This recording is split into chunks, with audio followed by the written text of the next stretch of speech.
The FIFA World Cup is the most watched event on the planet. For 1 month, billions of people experience the same emotions: hope, fear, obsession. A single goal can send an entire nation into euphoria. A single mistake can turn a hero into a villain overnight. And a single defeat can haunt people for decades. Because hidden beneath the goals, celebrations, and national pride is something much darker. Every World Cup creates the same disturbing psychological phenomena: tribalism, scapegoating, collective delusion, emotional contagion, and sometimes even violence. Today, we're uncovering the darkest psychological effects the World Cup creates.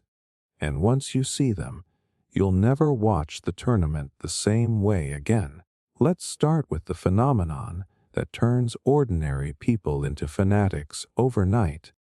The Tribalism Effect: how national identity turns into collective hostility.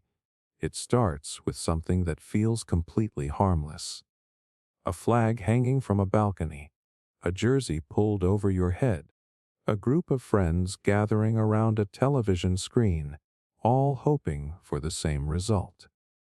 There is something powerful about those moments because for 90 minutes, millions of strangers suddenly feel connected. People who have never met each other begin speaking the same emotional language. Every pass matters. Every goal feels personal. Every victory feels like proof that your people, your country, your identity matters. And that is exactly where things begin to get dangerous.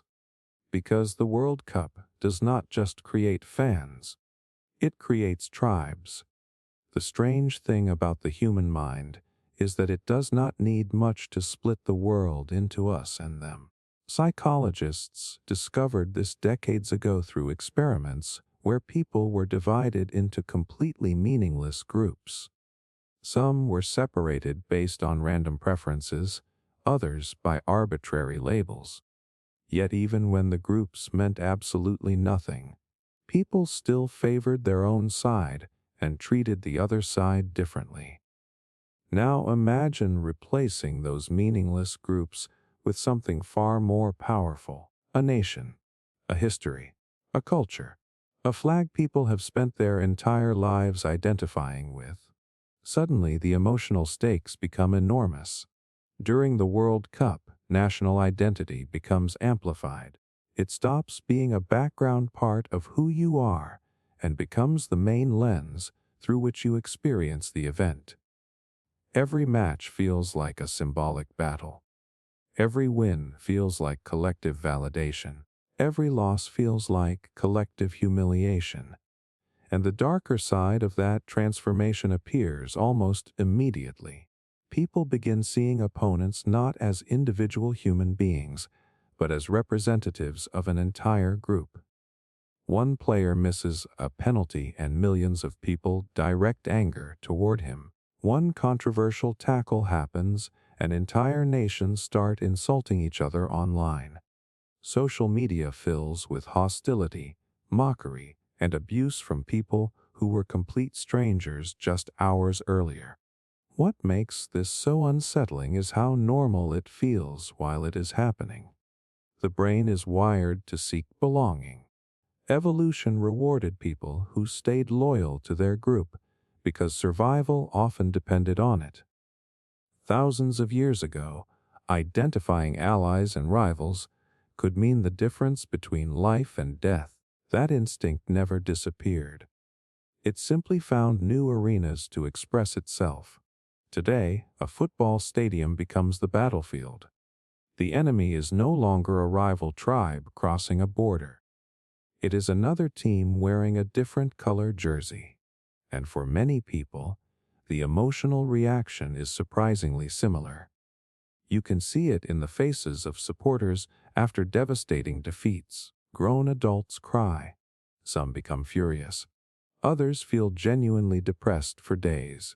From a rational perspective, nothing in their personal lives has changed. Their job is the same. Their family is the same. Their future is the same.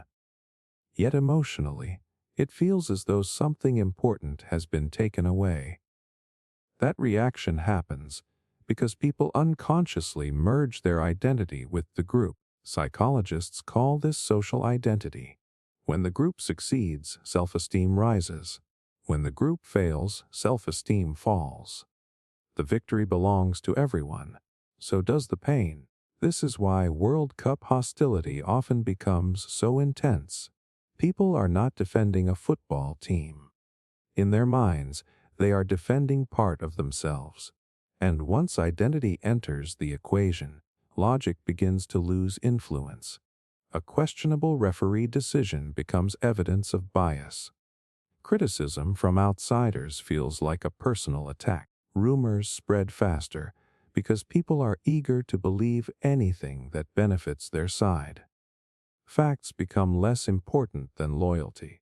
The most fascinating part is that millions of people experience this shift without realizing it. They believe they are simply supporting their country. But beneath the surface, ancient psychological mechanisms are quietly taking control. The same forces that create unity within a group can create hostility toward outsiders. The same passion that fills streets with celebration can fill comment sections with hatred, and the same sense of belonging that makes the World Cup beautiful can also reveal one of the darkest truths about human nature. Sometimes all it takes is a flag, a stadium, and a shared identity for ordinary people to start seeing each other not as individuals, but as opposing sides in a battle that exists mostly inside their own minds. Victory addiction. Why one win is never enough for fans. You would think winning would finally satisfy people. After all, that is the goal, right? The trophy is lifted, the streets explode with celebration, strangers hug each other, fireworks fill the sky, and for a brief moment it feels like absolute happiness has been achieved. The dream is complete. The mission is over. But something strange happens after every World Cup victory. The satisfaction never lasts as long as people expect. A nation can wait decades for a title, suffer heartbreaking defeats, and spend years imagining what ultimate success would feel like. Yet once the celebration fades, many fans begin wanting more almost immediately. Instead of feeling permanently fulfilled, they start asking a new question. Can we do it again? That reaction reveals one of the most powerful psychological forces hidden inside sports fandom. Human beings are remarkably bad at staying satisfied. Psychologists call this hedonic adaptation. It is the tendency for people to quickly return to their normal emotional baseline after major positive events. Whether someone gets a promotion, buys their dream house, or achieves a lifelong goal, the emotional high eventually fades. The extraordinary becomes normal. What once felt impossible becomes expected. The World Cup follows the exact same pattern.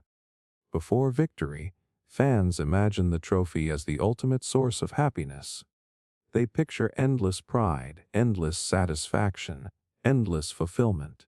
But once the trophy is actually won, the brain starts adjusting. The achievement becomes part of reality rather than a fantasy. And that is when expectations begin to change. A country that has never won the World Cup dreams about winning once. A country that wins suddenly dreams about winning twice, then 3 times, then becoming a dynasty. The target keeps moving. You can see this transformation happen throughout football history. Nations that once celebrated reaching a quarterfinal eventually become disappointed by anything less than a championship. Fans who once prayed for a single title eventually criticize teams that fail to defend it. Success does not eliminate desire. Success often increases it. The reason is surprisingly simple. Victory creates a powerful chemical reward inside the brain. Moments of triumph trigger dopamine, the neurotransmitter associated with motivation, anticipation, and reward. Most people think dopamine is the chemical of pleasure, but it is actually more connected to wanting than having. That distinction changes everything. The brain does not simply enjoy victory. The brain learns to chase it. Once fans experience the emotional rush of a historic win, their minds start craving another one. They remember the celebrations. They remember the pride. They remember the feeling of being part of something bigger than themselves. And like any powerful emotional experience, they want it again. This is where fandom can begin to resemble addiction, not addiction in the clinical sense, but in a psychological sense. The emotional high becomes a reference point. Ordinary victories no longer feel enough. A group stage win feels routine. A quarterfinal appearance feels expected. Even reaching a final can feel disappointing if the trophy is not won. The brain becomes conditioned to seek increasingly bigger rewards. What once felt miraculous starts feeling normal. What once felt normal starts feeling unacceptable. This creates a cycle that traps millions of fans every 4 years. Before the tournament begins, hope builds, excitement grows, expectations rise. Fans imagine the glory waiting at the end of the journey. Then the tournament delivers either a massive emotional reward or a painful emotional crash. If the team loses, fans spend years longing for redemption.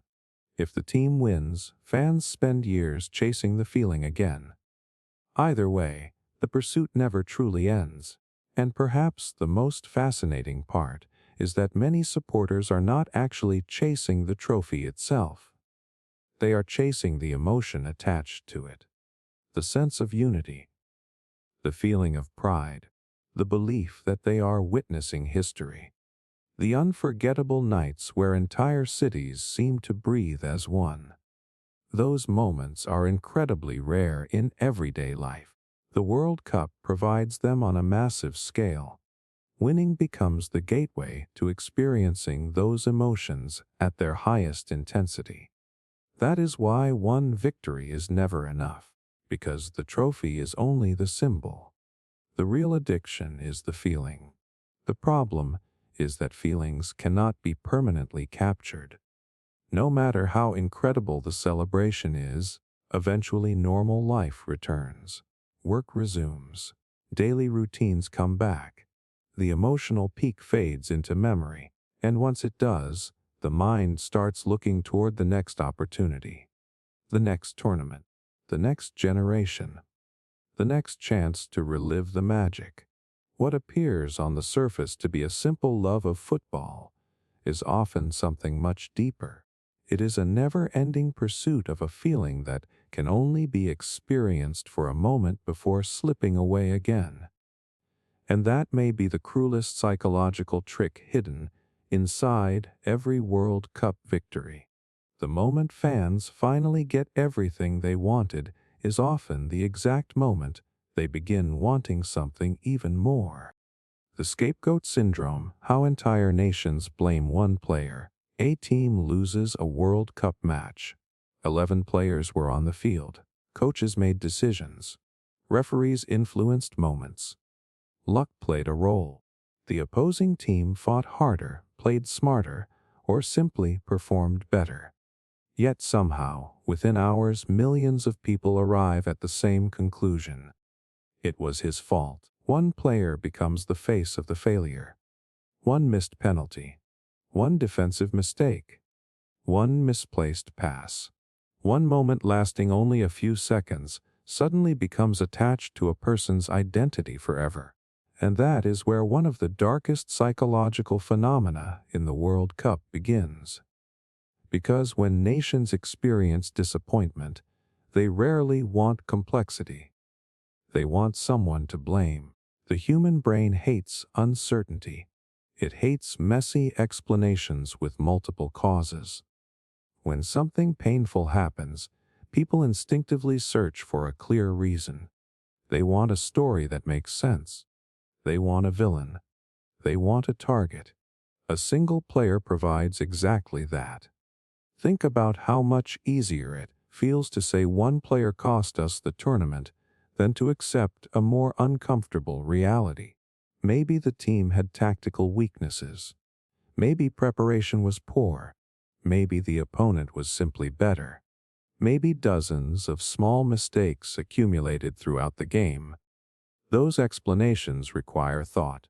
A scapegoat requires none. The moment a player makes a visible mistake, millions of frustrated minds suddenly have somewhere to direct their emotions. Anger becomes focused. Disappointment becomes personalized. Pain becomes attached to a face. What makes this phenomenon so dangerous is that it often has very little to do with the actual impact of the mistake itself.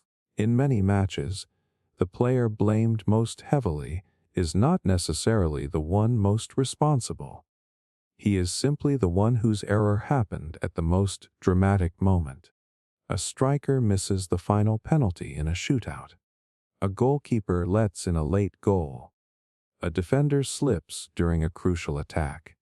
Those moments happen under the brightest spotlight, making them unforgettable. The brain naturally gives greater importance to events that are emotionally intense and easy to remember. Psychologists call this the availability heuristic.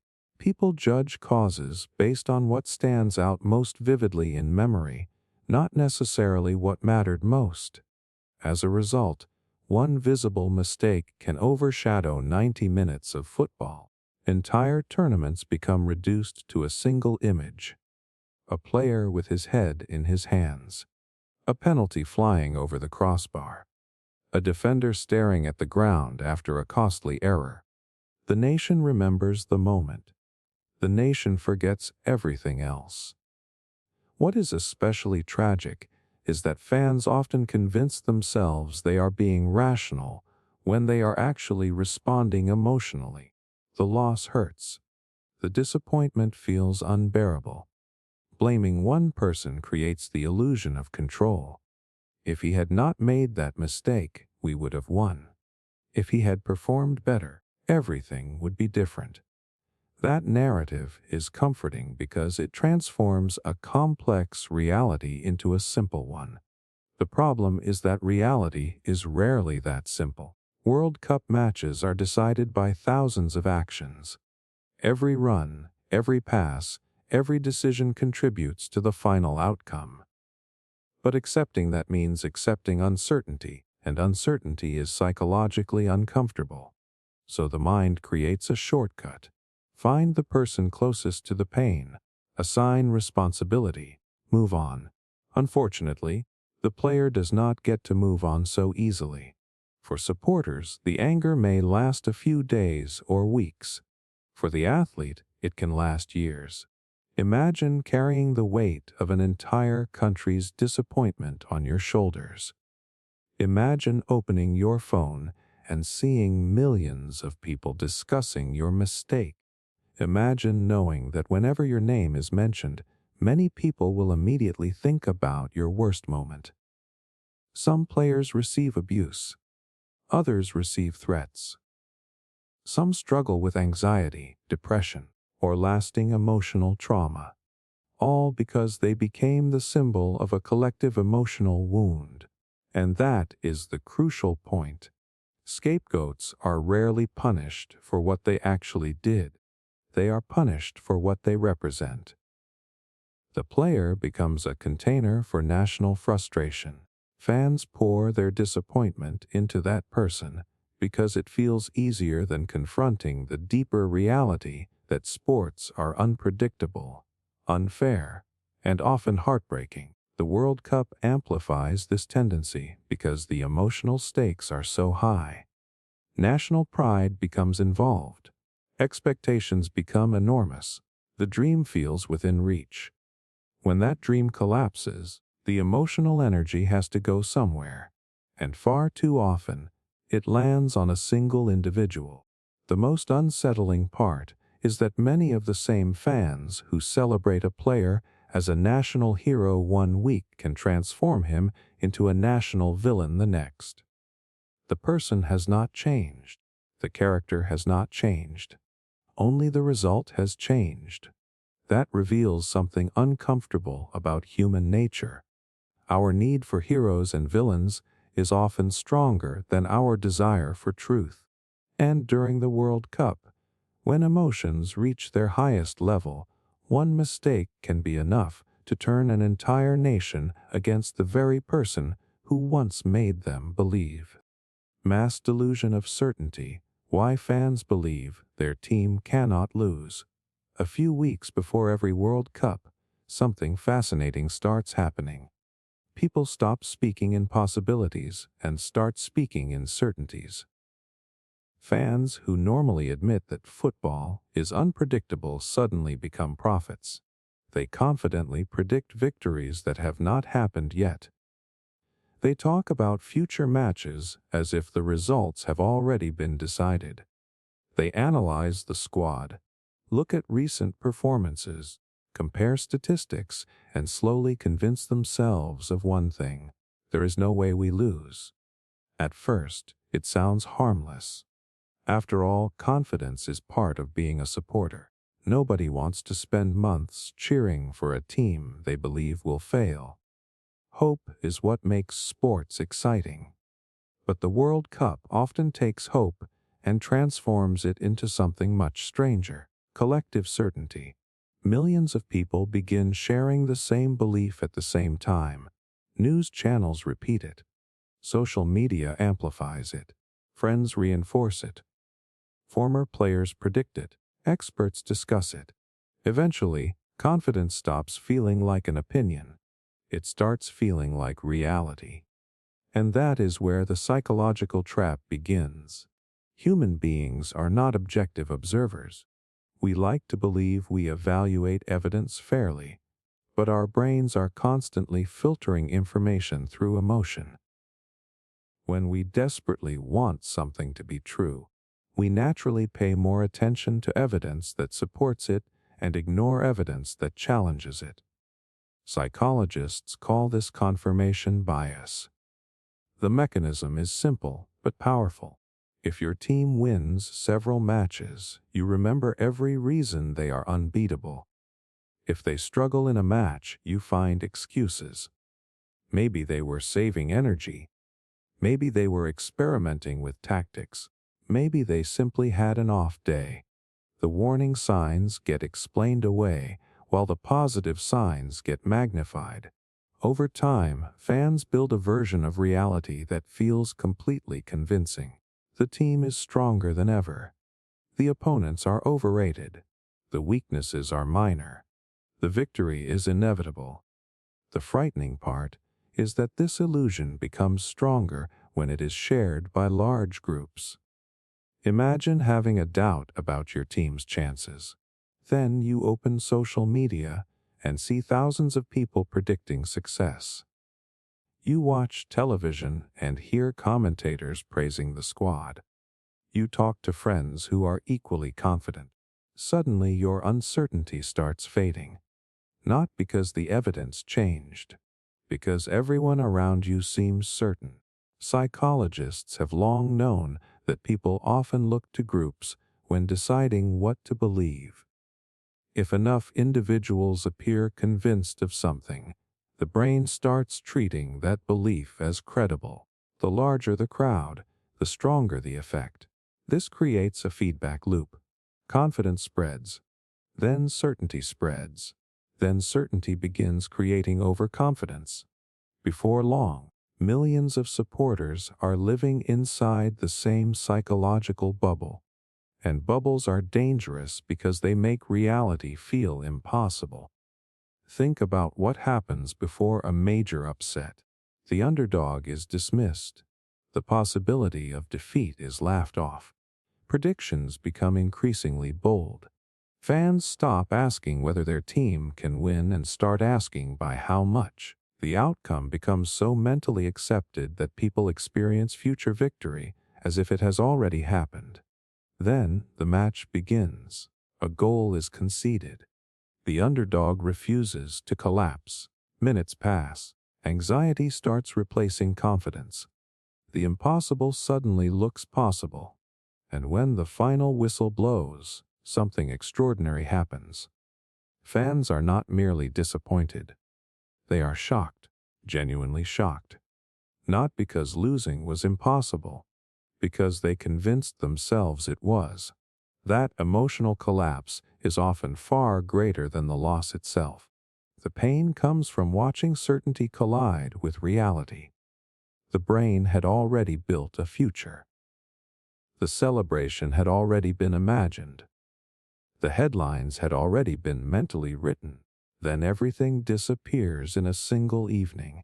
What makes this phenomenon even more fascinating is that it repeats itself every tournament. Despite decades of surprises, despite countless underdog victories, despite endless reminders that football is unpredictable, fans continue falling into the same trap. Because certainty feels good. Uncertainty creates anxiety. Certainty creates comfort. Believing your team might fail forces you to confront uncomfortable possibilities. Believing they cannot fail allows you to relax. It gives the illusion of control over an uncontrollable event. And that illusion can become addictive. The World Cup thrives on uncertainty. That is what makes it beautiful. A smaller nation can defeat a giant. A favorite can collapse. A single moment can change history. Yet millions of people spend every tournament trying to eliminate that uncertainty from their minds. They construct narratives. They build expectations. They convince themselves the future is already known. And for a while, it feels convincing. Until reality reminds everyone of the same brutal truth. Football does not care about predictions. It does not care about confidence. It does not care about certainty. And the moment an entire nation becomes convinced that defeat is impossible is often the exact moment they become psychologically unprepared for the possibility that it isn't. Emotional contagion. How millions absorb the same feelings simultaneously. A goal is scored thousands of miles away, and somehow your body reacts as if it happened right in front of you. Your heart starts racing. Your muscles tense. You jump off the couch, scream at the screen, or sit there in complete shock. For a few seconds, nothing else exists. Now imagine that exact feeling spreading through millions of people at the same moment. That is one of the most powerful psychological phenomena created by every FIFA World Cup. A single event can instantly change the emotional state of an entire nation. One goal creates joy. One mistake creates panic. One defeat creates heartbreak. And most people never realize how much of what they are feeling is coming from everyone around them. Human beings are naturally wired to absorb emotions from others. Long before modern society existed, survival depended on staying connected to the group. If everyone around you looked frightened, it was usually smart to be frightened too. If everyone relaxed, you relaxed. Our brains evolved to mirror the emotional states of other people automatically. That instinct never disappeared. It simply found a new stage. The World Cup. Think about what happens during a crucial match. The stadium is roaring. Commentators are yelling. Social media is exploding. Friends are sending messages every few seconds. Everywhere you look, people are broadcasting the same emotion. Excitement, fear, hope, anxiety.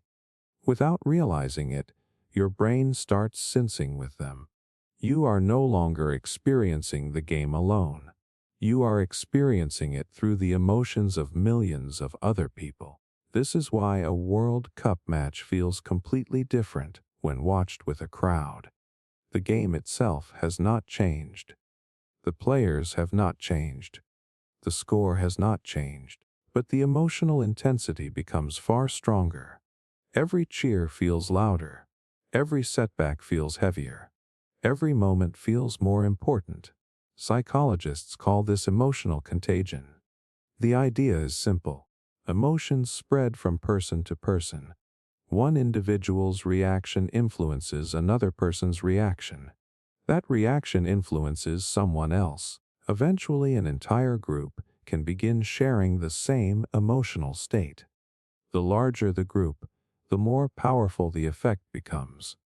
During the World Cup, that group can include millions of people. For a brief period, complete strangers begin feeling connected through the same emotional experience. That is why World Cup celebrations often look so extraordinary. People hug strangers, cities erupt with energy. Entire communities come together. For a moment, everyone feels united. But emotional contagion has a darker side too. Because positive emotions are not the only emotions that spread. Anger spreads. Fear spreads. Hostility spreads. A controversial referee decision can trigger outrage across an entire country within minutes. Fans react online. Television discussions amplify the emotion. Friends repeat the same frustration to one another. Soon, millions of people are angry together. The emotion grows because everyone keeps feeding it. What makes this especially powerful is that emotions often travel faster than facts. People can become furious before fully understanding what happened. They can panic before knowing the full story. They can celebrate before confirming the result. The feeling arrives first. Reason usually follows later. That is why World Cup emotions can feel overwhelming. A single moment on the pitch can completely transform the mood of an entire population. 1 minute people are dreaming about glory. The next minute, they are devastated. Very few events in modern life have the power to create that kind of collective emotional experience. The World Cup does it repeatedly. And that may be why it feels bigger than football. People think they are simply watching a match.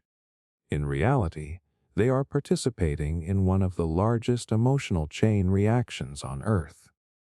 For a few weeks every 4 years, millions of people laugh together, celebrate together, panic together, and suffer together.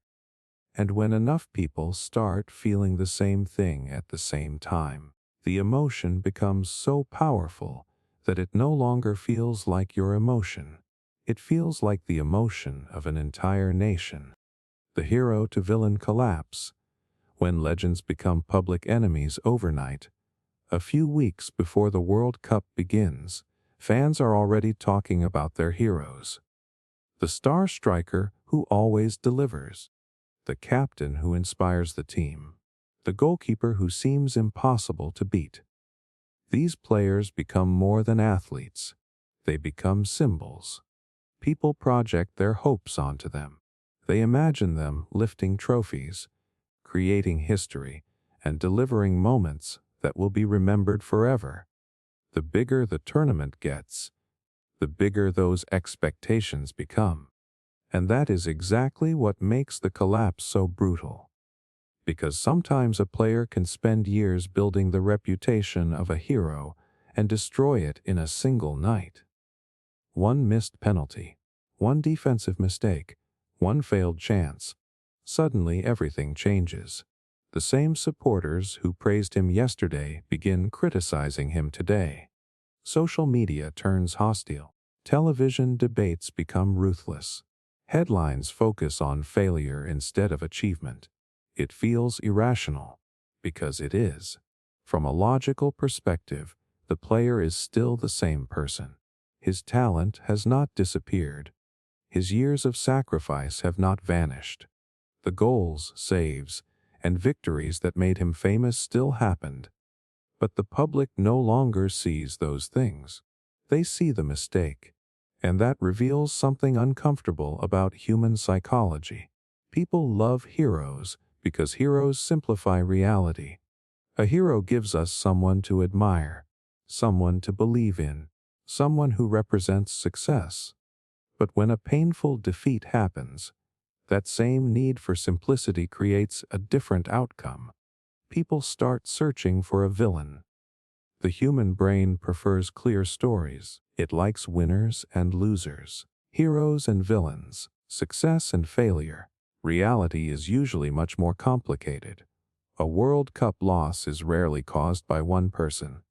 Tactical decisions matter. Team performance matters. Luck matters. The opponent matters. Yet fans often ignore all of that. Blaming one player feels easier. It gives disappointment a face. Psychologists have identified a tendency called outcome bias. People judge actions based on results rather than intentions or circumstances. If a player attempts something difficult and succeeds, he is courageous. If he attempts the exact same thing and fails, he is reckless. The action stays the same. The judgment changes. The World Cup magnifies this bias because emotions are running at their highest level. Supporters spend months imagining victory.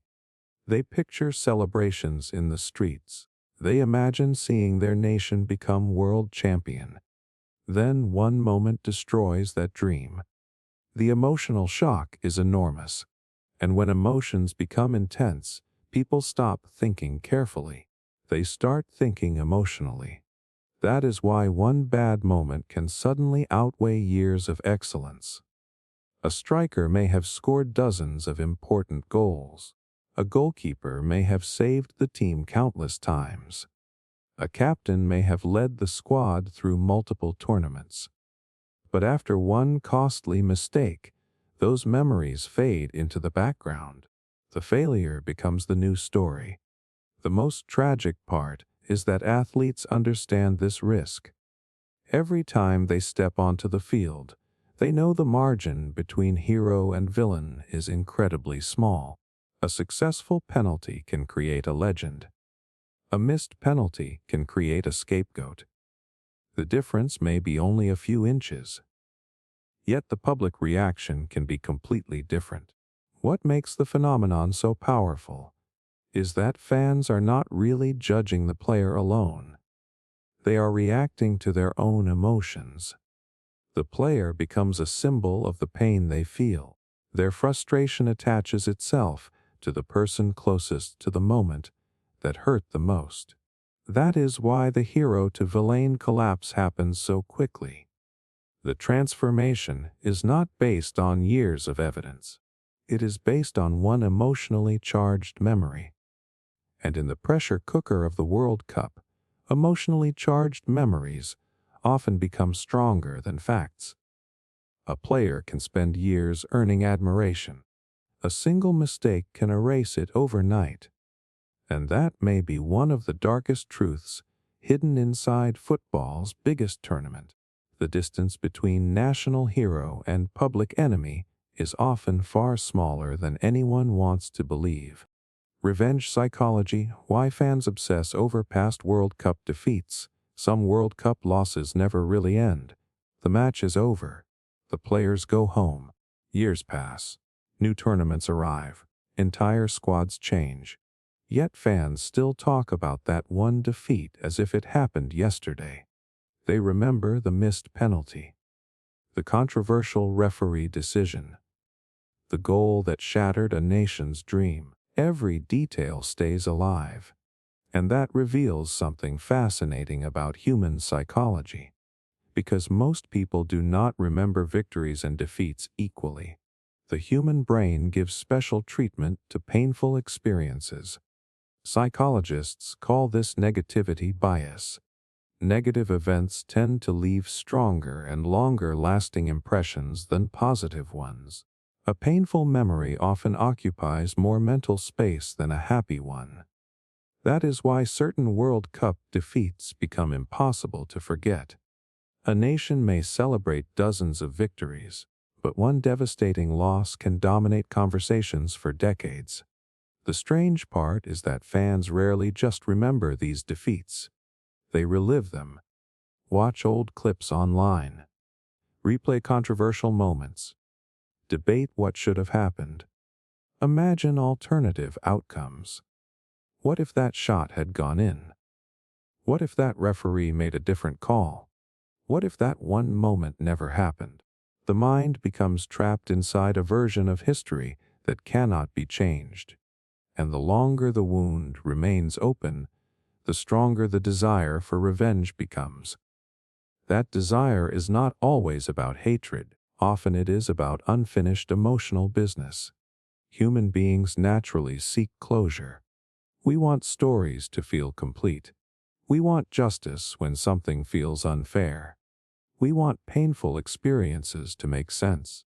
A crushing World Cup defeat provides none of those things. It simply ends. The final whistle blows. The dream disappears. And millions of people are left carrying emotions that have nowhere to go. So they wait 4 years, sometimes 8, sometimes even longer, waiting for another chance. Not just to win, to correct the past. That is where revenge psychology takes over. Future matches stop being future matches. They become opportunities to erase old pain. If a nation faces the same opponent that once eliminated them, supporters often treat the game differently. The stakes feel higher. The emotions feel stronger. The memory of the previous defeat hangs over everything. Fans convince themselves that victory will finally heal the wound, that this time will be different, that this time justice will be served.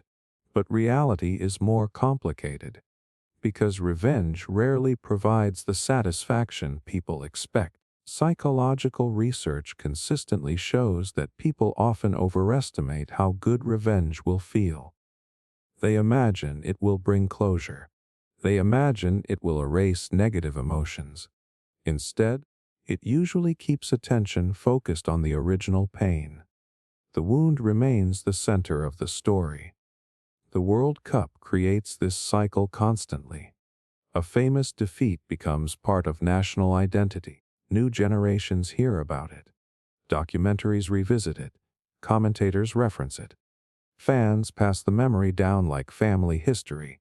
Eventually, people become emotionally connected to losses they never personally experienced. They inherit the resentment. They inherit the frustration. They inherit the desire for redemption. What began as a football result becomes something much larger. A collective emotional scar. And scars have power. They shape expectations. They influence emotions. They transform ordinary matches into symbolic battles. That is why certain World Cup rematches feel different from every other game. The players may see 90 minutes of football. The fans see years of unfinished history. Every tackle feels personal. Every chance feels meaningful. Every goal feels connected to something much older than the match itself. The opponent is no longer just an opponent. They become a reminder of disappointment, a reminder of heartbreak, a reminder of what was taken away. And that may be the most remarkable part of revenge psychology. People think they are chasing victory. Often they are chasing emotional closure. They want proof that the painful memory no longer controls them. They want the story rewritten. They want the ending they never received. But some World Cup defeats become so deeply embedded in collective memory that they outlive the players, the coaches, and sometimes entire generations of fans. Long after the final whistle, the emotional battle continues. And that is why certain losses are never truly remembered as history. They are remembered as unfinished business. Collective narcissism. When national pride becomes national arrogance. There is a moment that happens during almost every World Cup. A nation starts winning. The team looks unstoppable. The media becomes more confident. Fans become louder. Every victory feels like proof that their country is special. At first, there is nothing wrong with that. Pride is natural. Supporting your nation is part of what makes the World Cup so powerful. People come together, celebrate their culture, and share a sense of belonging that is difficult to find anywhere else.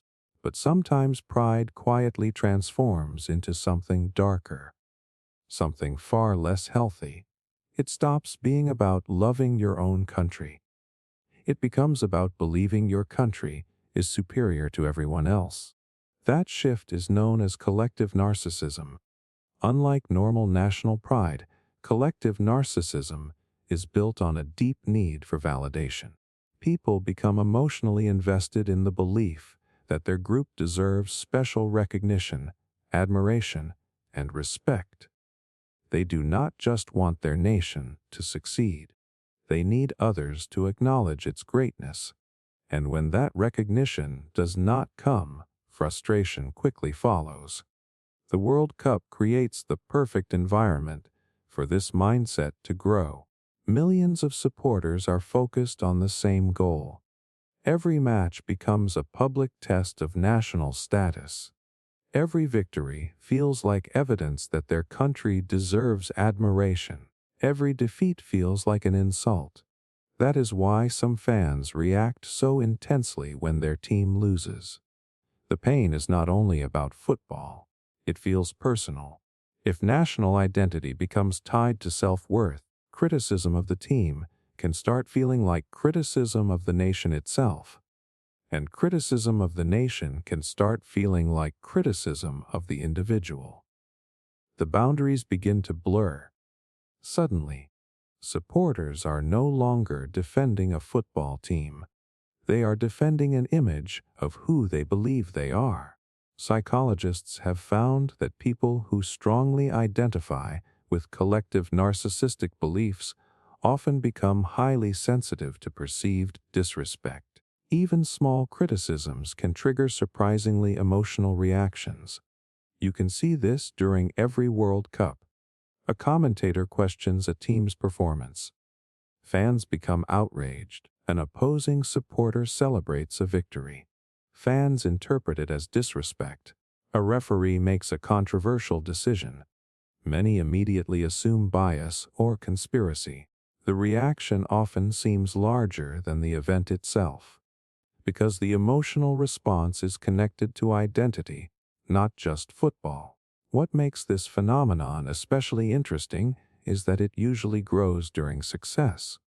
The more a team wins, the more certain supporters become that victory is their natural state. Expectations rise, confidence rises, national pride rises. Then something dangerous happens. Humility disappears. Opponents are underestimated. Weaknesses are ignored. Defeat starts feeling impossible. Supporters stop asking whether their team can win. They start assuming their team should win. That single word changes everything. Should. Once success feels deserved rather than earned, arrogance begins replacing pride. The team is no longer viewed as one competitor among many. It is viewed as the rightful champion. And when reality fails to cooperate, the emotional crash becomes enormous. A shocking defeat does not just destroy expectations. It attacks identity. Fans struggle to accept that another team performed better. Excuses become attractive. Conspiracies become attractive. Blame becomes attractive. Anything feels easier than accepting that the world did not recognize the superiority they believed existed. The irony is that collective narcissism often comes from insecurity rather than confidence. Truly confident people do not constantly need validation. They do not require constant praise. They do not panic when criticism appears. Collective narcissism works differently. Beneath the surface, there is a constant need for reassurance.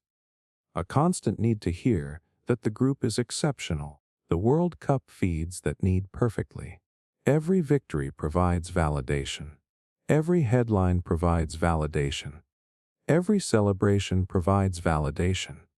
But because the validation comes from results, it remains fragile. One defeat can threaten the entire illusion, and that is why emotions become so extreme. The greater the belief in national superiority, the harder it becomes to process failure. What begins as healthy pride slowly transforms into entitlement. What begins as confidence slowly transforms into arrogance. And what begins as support for a football team becomes a psychological battle to protect a nation's ego. That is the hidden danger of collective narcissism. It disguises itself as patriotism. It feels like pride. It sounds like pride. But underneath, it is driven by something very different. A desperate need to believe that your group is not just good, but greater than everyone else. And every World Cup gives millions of people the opportunity to fall into that trap. The referee conspiracy phenomenon: why unfairness feels personal. The final whistle has not even blown yet. A controversial decision happens. A penalty is awarded. A goal is disallowed. A challenge goes unpunished. Within seconds, millions of fans arrive at the same conclusion. The referee is against us, not mistaken, not imperfect. Against us. What makes this reaction so fascinating is how quickly it appears. People who normally understand that referees are human suddenly become convinced that something much bigger is happening. Bias, corruption, favoritism, even conspiracy. And during the World Cup, these beliefs spread faster than almost anything else. The reason begins with a simple psychological truth. Human beings hate feeling powerless. When a team loses because the opponent was better, the explanation is painful but understandable. There is a clear cause. The stronger side won. But when a controversial referee decision influences the match, the emotional experience becomes very different. Now the outcome feels stolen. The result no longer seems fully under the team's control. And that feeling can be incredibly difficult for the brain to accept. Psychologists have found that people naturally search for explanations. When something unfair happens, the stronger the emotional investment, the stronger the search becomes. The World Cup creates the perfect conditions for this process. Fans invest enormous amounts of emotion into their teams. They spend months building expectations. They imagine victories. They picture celebrations. They convince themselves that history is waiting to be written. Then one decision threatens that dream. Suddenly, all of those emotions need somewhere to go. The referee becomes the target. What makes this phenomenon especially powerful is that supporters rarely watch matches objectively. They watch through the lens of loyalty. The same tackle can look completely different depending on which team commits it. The same handball can appear obvious to one group and invisible to another. The same referee decision can seem fair to one side and outrageous to the other. This happens because the brain is constantly filtering information through existing beliefs. Fans do not simply see what happened. They see what they expect to happen. And when reality clashes with those expectations, frustration takes over. That frustration often evolves into something bigger, a story. Instead of believing a referee made a difficult decision under pressure, supporters begin constructing explanations that feel emotionally satisfying. Maybe the referee favors the other team.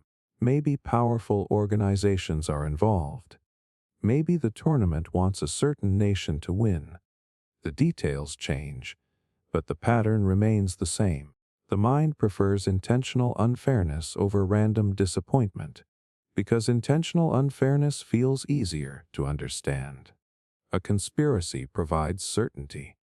A mistake provides ambiguity, and people generally dislike ambiguity. Social media makes this effect even stronger. One controversial moment occurs. Clips spread instantly. Fans share screenshots. Influencers post reactions.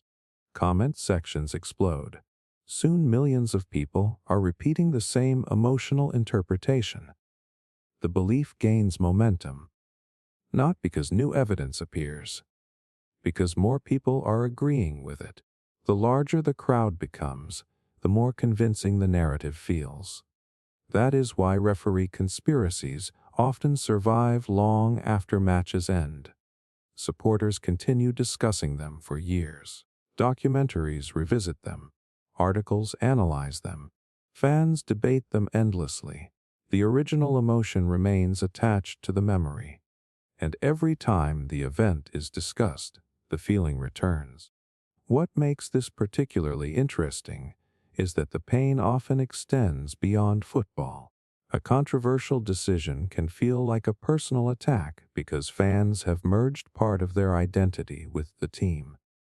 The nation loses, and it feels as though they lost. The team is treated unfairly, and it feels as though they were treated unfairly. The emotional boundary disappears. That is why reactions become so intense. People are not defending a referee decision. They are defending their sense of justice, their sense of identity, their sense of belonging. And when those things feel threatened, logic often struggles to compete with emotion. Of course, referees do make mistakes. Football history is full of controversial decisions. But the psychological phenomenon begins when a mistake stops being viewed as a mistake and starts being viewed as evidence of something larger. A hidden agenda, a deliberate plan, a conspiracy, because for many fans, accepting that a dream ended because of chance, human error, or bad luck feels unbearable. It is emotionally easier to believe someone took the dream away. And that may be why referee conspiracies appear in every World Cup generation. Not because people love conspiracy theories, but because the human mind desperately wants an explanation when something precious slips through its fingers. Sometimes unfairness hurts so much that it stops feeling accidental. It starts feeling personal. Identity fusion. When people merge their self-worth with a team's success, a team wins a World Cup match. And somehow millions of people who never stepped onto the pitch feel personally victorious. They celebrate like they scored the goals. They walk taller the next day. Their mood improves. Their confidence rises. Nothing in their own lives has actually changed. Yet emotionally, it feels as though they achieved something themselves. Now flip the situation. The team loses. Suddenly the atmosphere changes. People become quieter. Frustration appears. Social media fills with disappointment. Some fans struggle to enjoy the rest of their day. Others spend hours replaying painful moments in their minds. Again, nothing in their personal lives has changed. Yet the emotional impact feels deeply personal. Why? Because for many supporters, the World Cup is not just about football. It is about identity. And in some cases, that identity becomes so closely connected to a team that the boundary between the individual and the group starts to disappear. Psychologists call this identity fusion. It describes a powerful psychological state where people feel such a strong connection to a group that the group's successes and failures become their own. The group is no longer something they support. The group becomes part of who they are. That distinction changes everything. Most fans identify with their national team. But identity fusion goes further. A fused supporter does not simply think, "I support this team." They think, "This team represents me." The emotional connection becomes personal. The victories feel personal. The defeats feel personal. The criticism feels personal. And during the World Cup, that connection often reaches its highest intensity. Think about the language fans use. We won. We played brilliantly. We deserved that victory. It is a curious choice of words. The supporter was never on the field. Yet they naturally speak as if they were part of the team. That happens because the brain has psychologically merged individual identity with group identity. The distinction between them becomes blurred. What makes this phenomenon so powerful is that it fulfills a basic human need. People want to belong to something larger than themselves. They want meaning. They want connection. They want to feel part of a story that matters. The World Cup provides all of that. For a few weeks, millions of people share the same hopes, fears, and dreams. Complete strangers suddenly feel connected through a common identity. Differences that normally separate people temporarily fade into the background. The result is an emotional bond that can feel incredibly meaningful. But there is also a darker side. When self-worth becomes attached to a team's performance, emotional stability becomes dependent on events outside your control. A victory boosts confidence.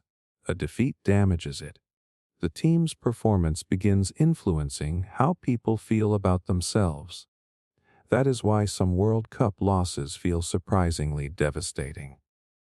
Supporters are not only mourning the result, they are experiencing a threat to a piece of their identity. The stronger the fusion, the stronger the reaction. Research has shown that highly fused individuals are often willing to make extraordinary sacrifices for their groups. They feel a sense of personal responsibility toward the collective. The group's success becomes emotionally tied to their own value and purpose. During the World Cup, this mindset can become highly visible.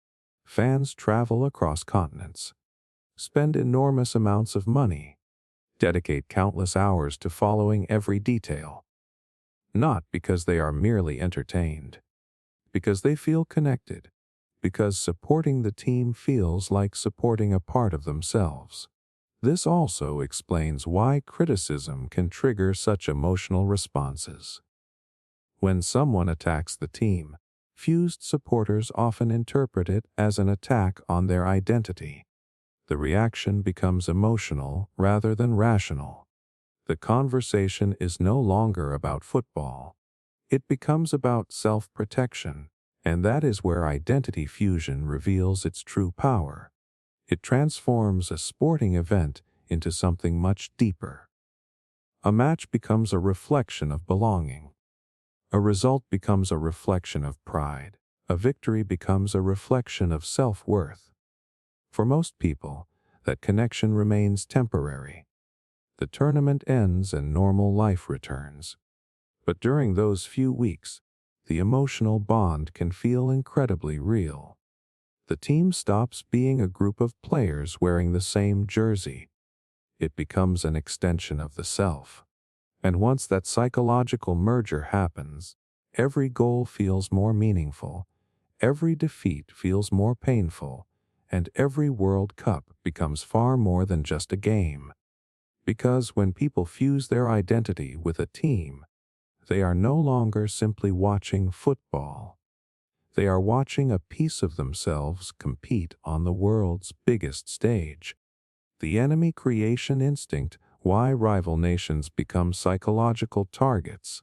Before a World Cup match even begins, something strange often happens. Fans start talking less about their own team and more about the opponent. The rival nation becomes the focus of attention. Old defeats are remembered.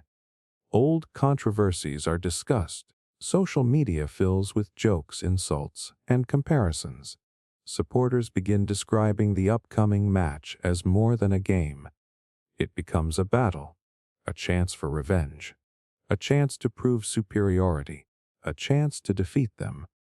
That last word is important, them, because one of the darkest psychological tendencies in human nature is the instinct to divide the world into us and them, and the World Cup creates the perfect conditions for that instinct to come alive.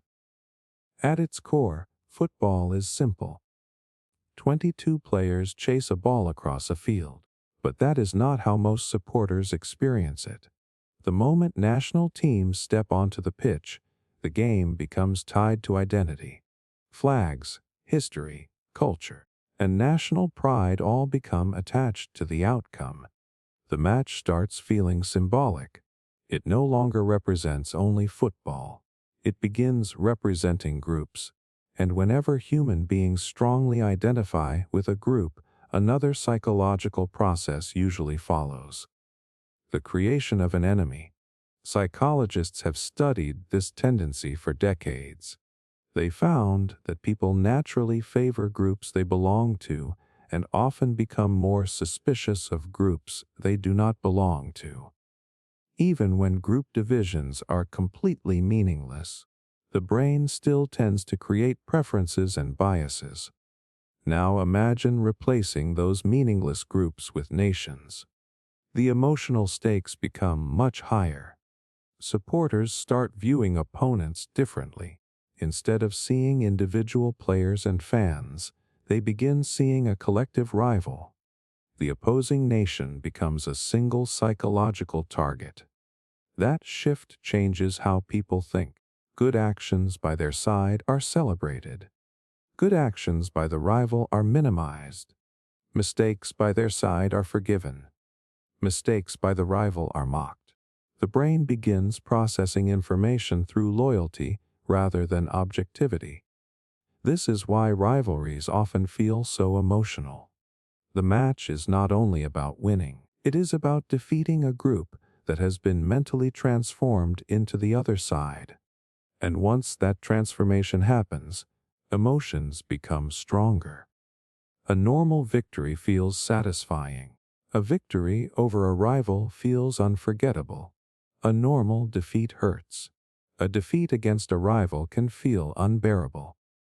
Because the opponent has stopped being just an opponent. They have become the enemy. What makes this phenomenon particularly interesting is that many fans have never met the people they are directing emotions toward. They may know nothing about the rival nation's supporters. They may have no personal conflict with them whatsoever. Yet they still experience strong feelings. The reason is that the brain often responds to symbols as if they were personal realities. The rival flag becomes a symbol. The rival jersey becomes a symbol. The rival team becomes a symbol. And symbols carry emotional power. Over time, entire stories begin forming around these rivals. Supporters remember controversial moments from previous tournaments. They remember painful eliminations. They remember disputed decisions. These memories get repeated for years, sometimes decades. Each retelling strengthens the emotional connection. Each reminder reinforces the idea that this particular opponent matters more than everyone else. Eventually, the rivalry becomes part of the fan experience itself. People start looking forward to these matches because they promise stronger emotions than ordinary games.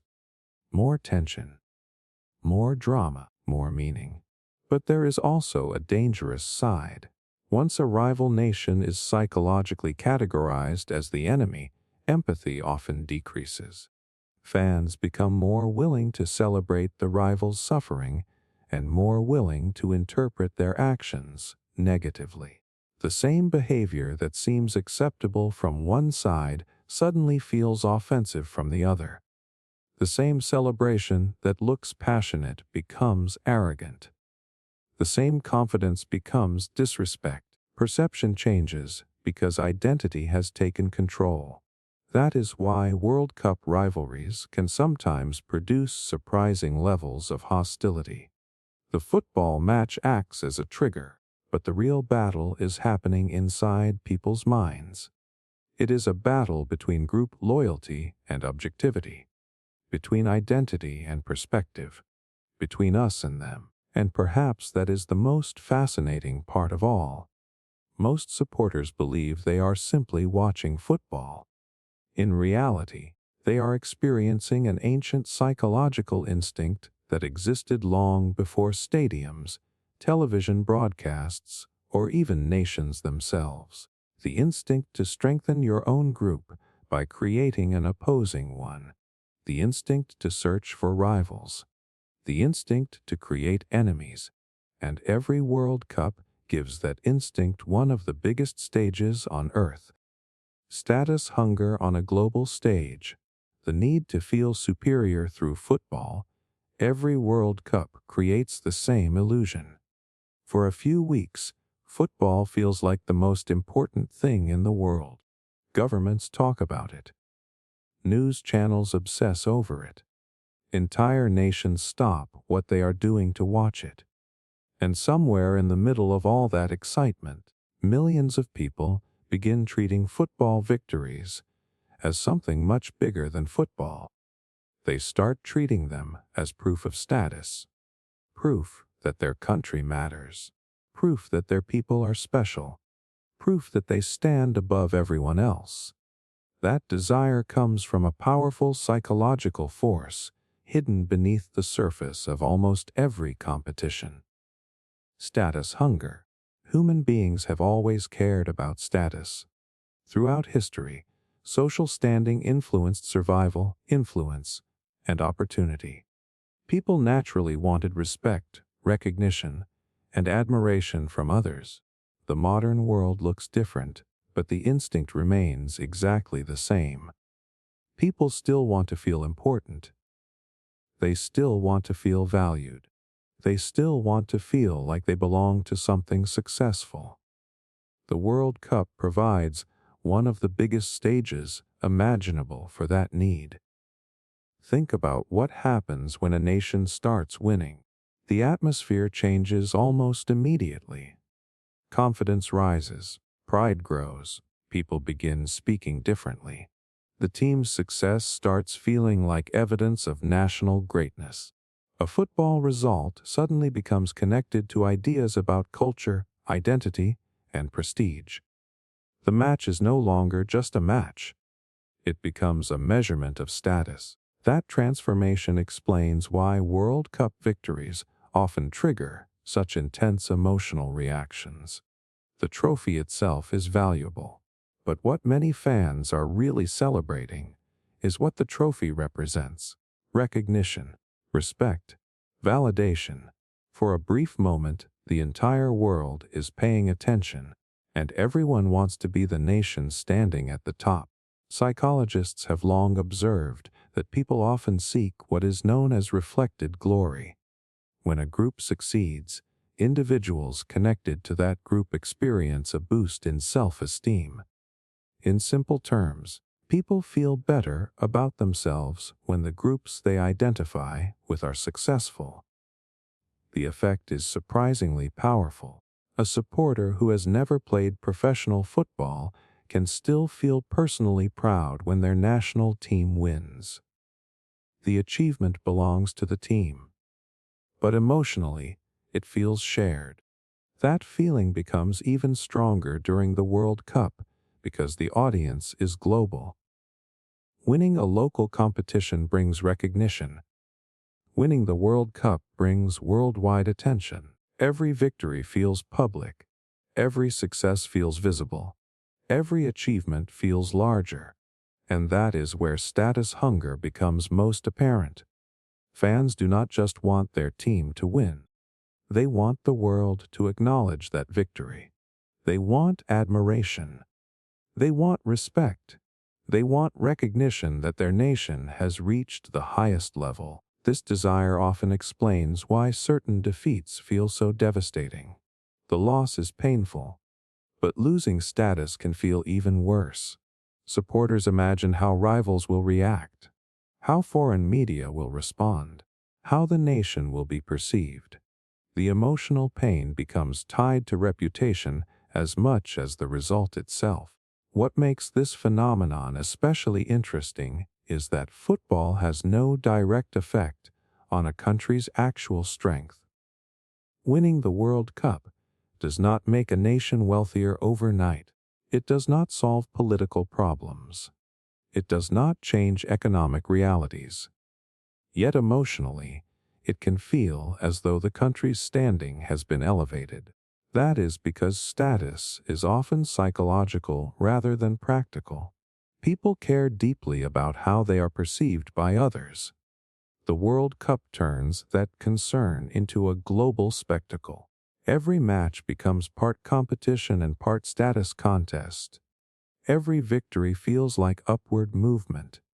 Every defeat feels like a step backward. And because billions of people are watching, the emotions become amplified. The need for status becomes the need for global recognition. The need for recognition becomes the need for superiority. That is when healthy pride can begin transforming into something darker. Supporters stop celebrating success for its own sake. They begin measuring themselves against everyone else. The goal is no longer simply to win. The goal becomes proving that your nation deserves a higher place in the world's hierarchy. And that may be one of the deepest psychological forces behind the World Cup. People believe they are chasing trophies. Often they are chasing something much older. The desire to feel respected. The desire to feel admired. The desire to feel important. The desire to stand above the crowd. And for 1 month every 4 years, football gives entire nations a chance to pursue that feeling on the biggest stage on earth. The emotional whiplash effect, extreme mood swings after match results. At 3 o'clock in the afternoon, a person is having one of the best days of their life. 2 hours later, they feel completely miserable. Nothing major happened to their career. Nothing happened to their family. Nothing happened to their health. The only thing that changed was a football match, and yet the emotional shift feels enormous. That is the emotional whiplash effect, one of the most powerful psychological phenomena created by every World Cup. Few events on Earth can make millions of people experience such dramatic mood swings in such a short period of time. One goal can create euphoria. One mistake can create despair. One final whistle can completely transform the emotional atmosphere of an entire nation. The strange part is that most people accept this as normal. But when you step back and look at it objectively, it is remarkable. Imagine allowing an event outside your control to determine whether you feel excited, confident, hopeful, frustrated, or devastated. That is exactly what happens during the World Cup, and the reason begins with anticipation. Long before a match starts, fans are already emotionally invested. They spend days discussing possible outcomes. They imagine celebrations. They picture victory. They replay dream scenarios in their minds. Without realizing it, they begin emotionally experiencing a future that has not happened yet. This creates a powerful expectation. And expectations are dangerous, because the stronger the expectation, the stronger the emotional reaction when reality arrives. If the team wins, the emotional reward feels incredible. The imagined future becomes real. Everything the supporter hoped for suddenly happens. The brain responds with excitement, relief, and joy. For a brief period, life feels better. The opposite happens when the team loses. The future that existed inside the fan's mind suddenly disappears. The celebration never comes. The dream collapses. The expectation shatters. And the emotional drop can feel surprisingly intense. Psychologists often describe emotions as comparisons between expectation and reality. The greater the gap, the greater the emotional reaction. That is why unexpected victories feel amazing. That is also why unexpected defeats feel crushing. The World Cup magnifies this effect because expectations become so extreme. Fans do not simply hope. They believe. They imagine. They emotionally commit themselves to outcomes that have not occurred. Then 90 minutes of football determines whether those emotions are rewarded or punished. What makes the emotional whiplash effect even stronger is uncertainty. Throughout a match, emotions can change repeatedly. A team scores. Fans explode with happiness. The opponent equalizes. Anxiety returns. A late chance appears. Hope rises. The chance is missed. Disappointment follows. Supporters can experience multiple emotional highs and lows within a single game. The brain barely has time to adjust before the next emotional shift arrives. That constant movement creates psychological exhaustion. Anyone who has watched a dramatic World Cup knockout match understands the feeling. By the end, it can feel like an emotional roller coaster that lasted only a few hours but drained an entire day's worth of energy. Social influence makes the effect even stronger. Fans rarely experience these emotions alone. They watch with friends. They scroll through social media. They absorb the reactions of millions of other supporters. Excitement spreads. Fear spreads. Frustration spreads. Every emotion becomes amplified by the crowd. As a result, personal reactions often become collective reactions. One person's joy becomes everyone's joy. One person's disappointment becomes everyone's disappointment. And when millions are experiencing the same emotional swing together, the intensity multiplies. This is why cities can feel completely different after a major result. The same streets, the same people, the same buildings. Yet the atmosphere changes overnight. Victory creates energy. Defeat creates silence. The emotional state of millions shifts in the same direction. That level of collective mood change is incredibly rare. Most events do not have the power to affect entire populations emotionally. The World Cup does. And perhaps that is why it feels so addictive. The highs are extraordinary. The lows are painful. But both are intensely human. For a few weeks every 4 years, supporters willingly place their emotions on a roller coaster they cannot control. They know disappointment is possible. They know heartbreak is possible. Yet they keep coming back. Because the same emotional swings that create suffering also create unforgettable moments of joy.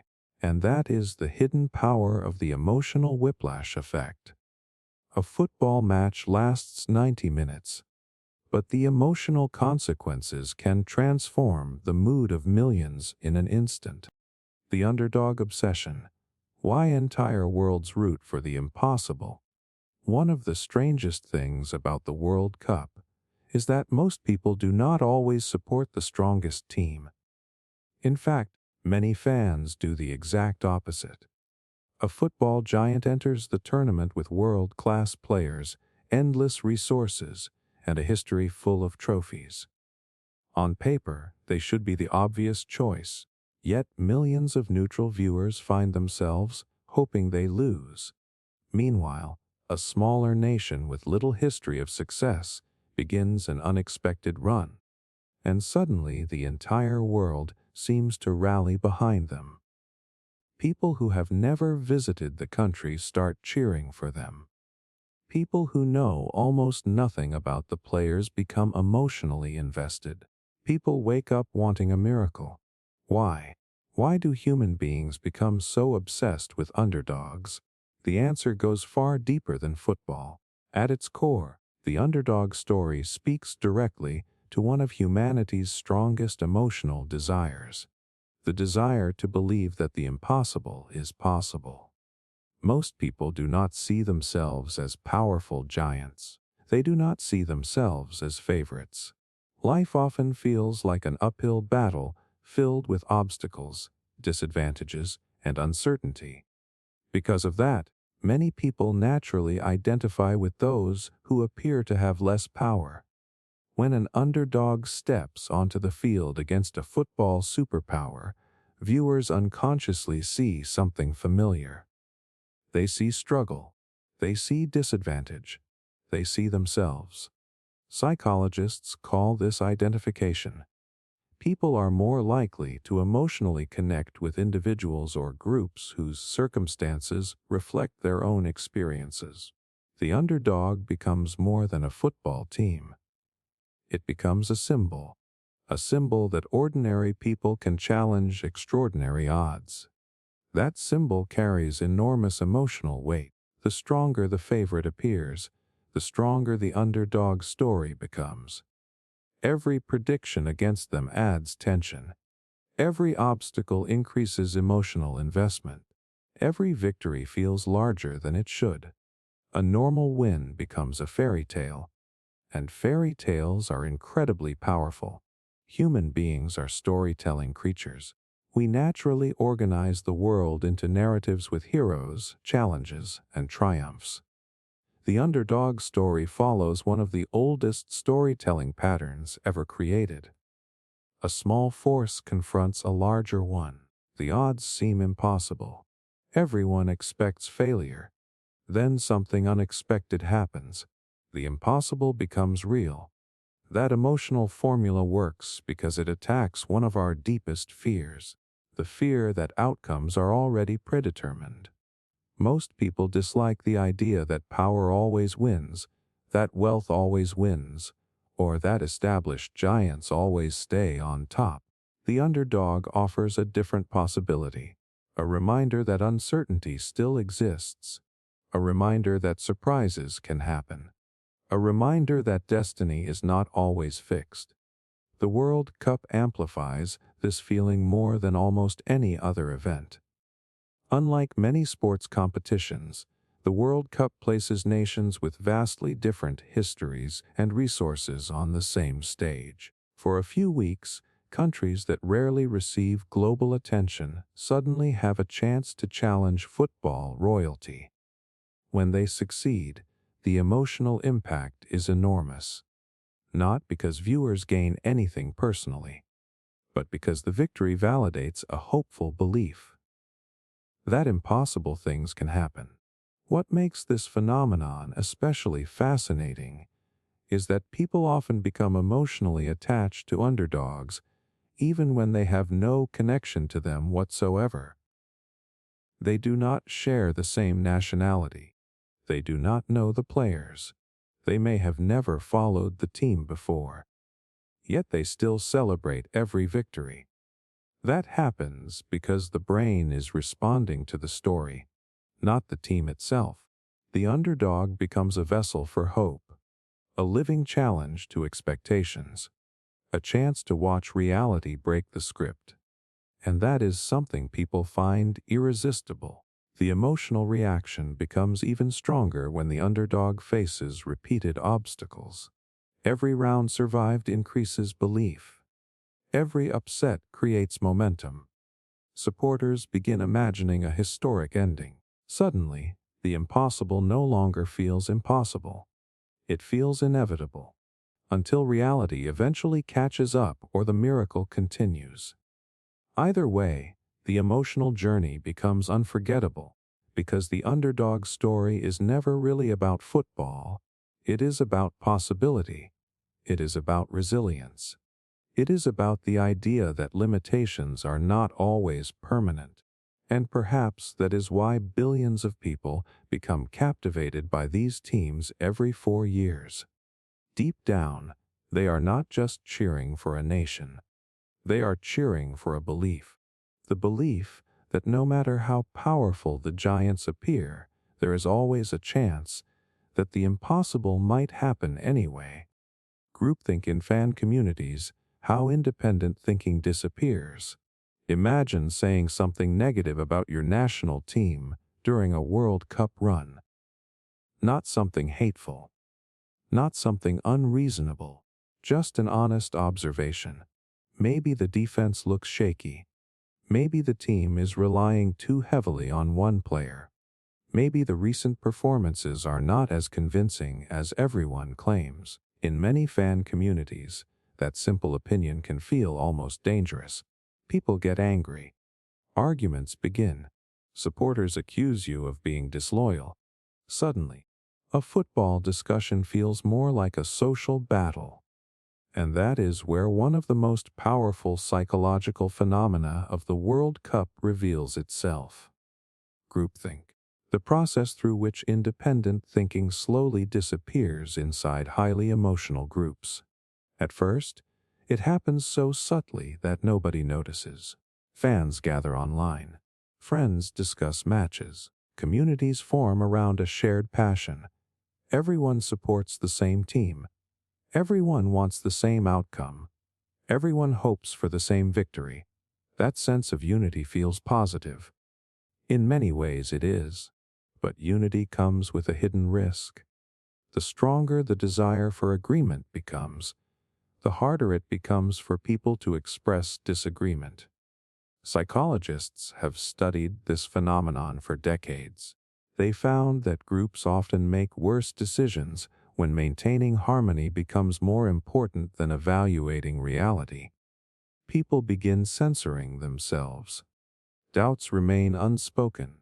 Criticism becomes unpopular.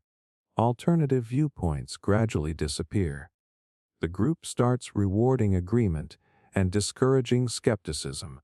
The World Cup creates the perfect environment for this process. Emotions are already running high. National pride is involved. Supporters are emotionally invested in success. Nobody wants to hear information that threatens the dream. As a result, optimistic opinions spread rapidly, while uncomfortable observations get pushed aside. Imagine a team entering the tournament with obvious weaknesses. Perhaps injuries are piling up. Perhaps recent performances have been inconsistent. Perhaps stronger opponents are waiting ahead. Individually, many supporters may recognize these concerns. But inside the group, something different happens. People focus on positive signs. They repeat encouraging narratives. They reinforce each other's confidence. Slowly, a shared version of reality begins to form, a reality where everything looks better than it actually is.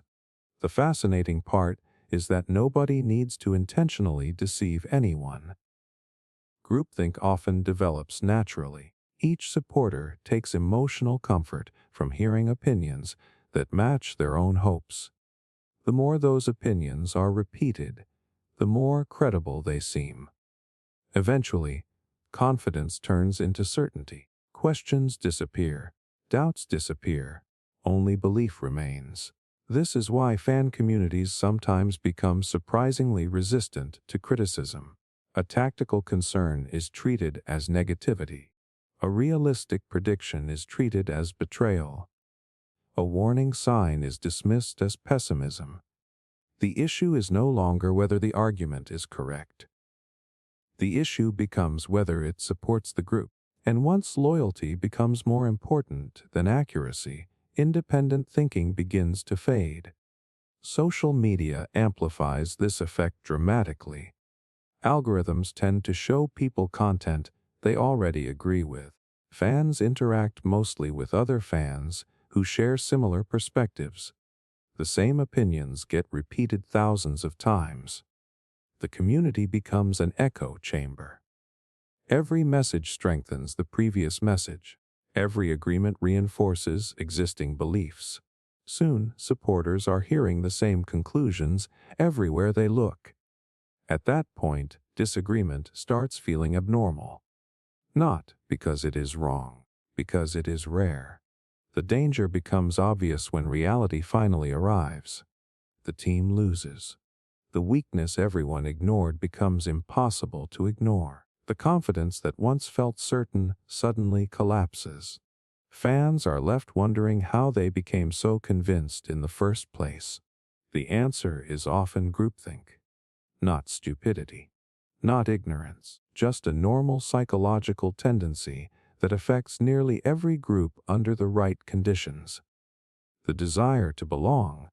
The desire to agree. The desire to protect a shared dream. Those motivations are deeply human. And during the World Cup, they become incredibly powerful. That is why fan communities can sometimes feel less like collections of individuals and more like a single mind moving in the same direction. Different people, different backgrounds, different experiences, yet everyone begins thinking the same way, believing the same things, repeating the same narratives.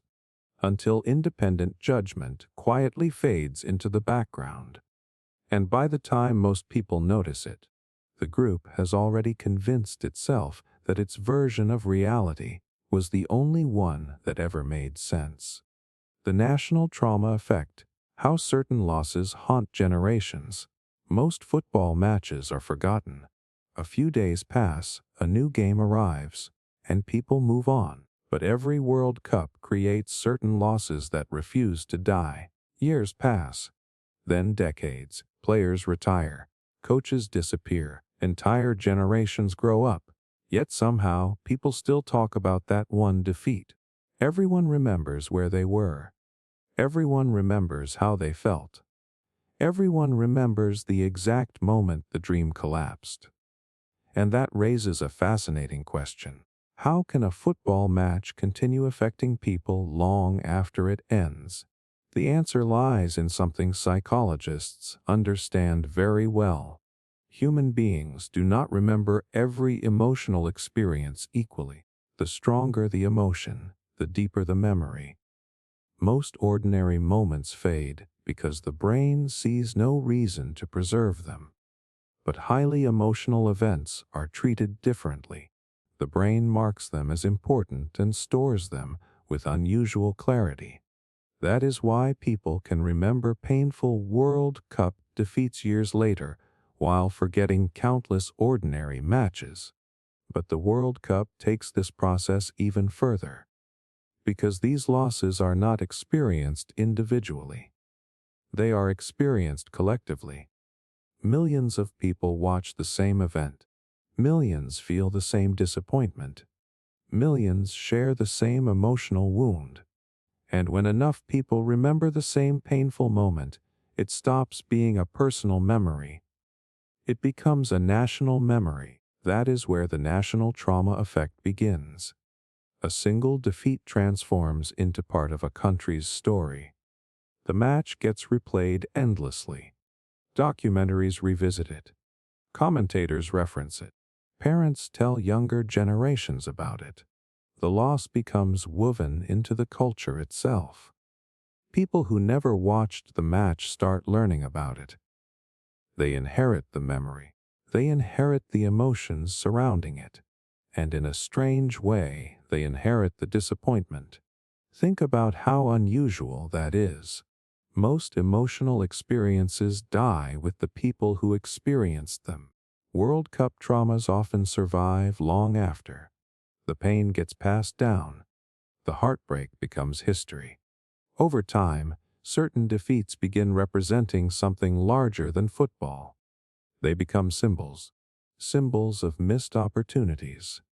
Symbols of what could have been. Symbols of dreams that slipped away at the very last moment. And because symbols are powerful, the emotions attached to them remain powerful too. This is why certain World Cup losses continue shaping expectations decades later. Whenever a new tournament arrives, old memories return. Fans remember previous heartbreaks. Media outlets revisit famous collapses. Supporters start comparing the present team to teams from the past. The emotional scar never completely disappears. It simply waits beneath the surface. Then a similar situation appears. A penalty shootout, a semifinal, a crucial knockout match. Suddenly the old emotions return. Anxiety feels stronger. Hope feels more fragile. The past starts influencing the present. What makes this phenomenon especially interesting is that the original pain often becomes larger in memory than it was in reality. As years pass, people focus on the emotional significance rather than the actual details. The defeat becomes legendary. The heartbreak becomes mythologized. The story grows. Each retelling adds emotional weight. Each generation strengthens the memory. Eventually, the match stops feeling like an event. It starts feeling like part of national identity. Some countries carry these memories for decades, not because they enjoy suffering, because unresolved emotional experiences tend to remain psychologically active. The brain constantly searches for closure. It wants redemption. It wants a different ending. It wants proof that the painful chapter is finally over. That is why future tournaments often feel connected to old ones. Fans are not only chasing a trophy, they are chasing healing. They want the victory that finally erases the memory, the triumph that finally balances the pain, the moment that allows the nation to move on. Sometimes it happens, sometimes it does not. But the pursuit never truly stops, and that is what makes the national trauma effect so remarkable. A football match lasts 90 minutes. Yet under the right conditions, the emotional consequences can survive for generations, long after the players leave the field, long after the stadium empties, long after the final whistle fades away. The memory remains, waiting, lingering, haunting a nation that still remembers exactly how it felt when everything was lost. Social validation dependency, the need to belong during World Cup fever. Every 4 years, something unusual happens. People who barely watch football suddenly start following every match. Group chats become active. Offices start discussing lineups. Families gather around televisions. Social media fills with predictions, reactions, celebrations, and arguments. For a few weeks, the World Cup becomes impossible to escape, and most people assume they are participating because they love football. But for many, something deeper is happening. They are chasing belonging.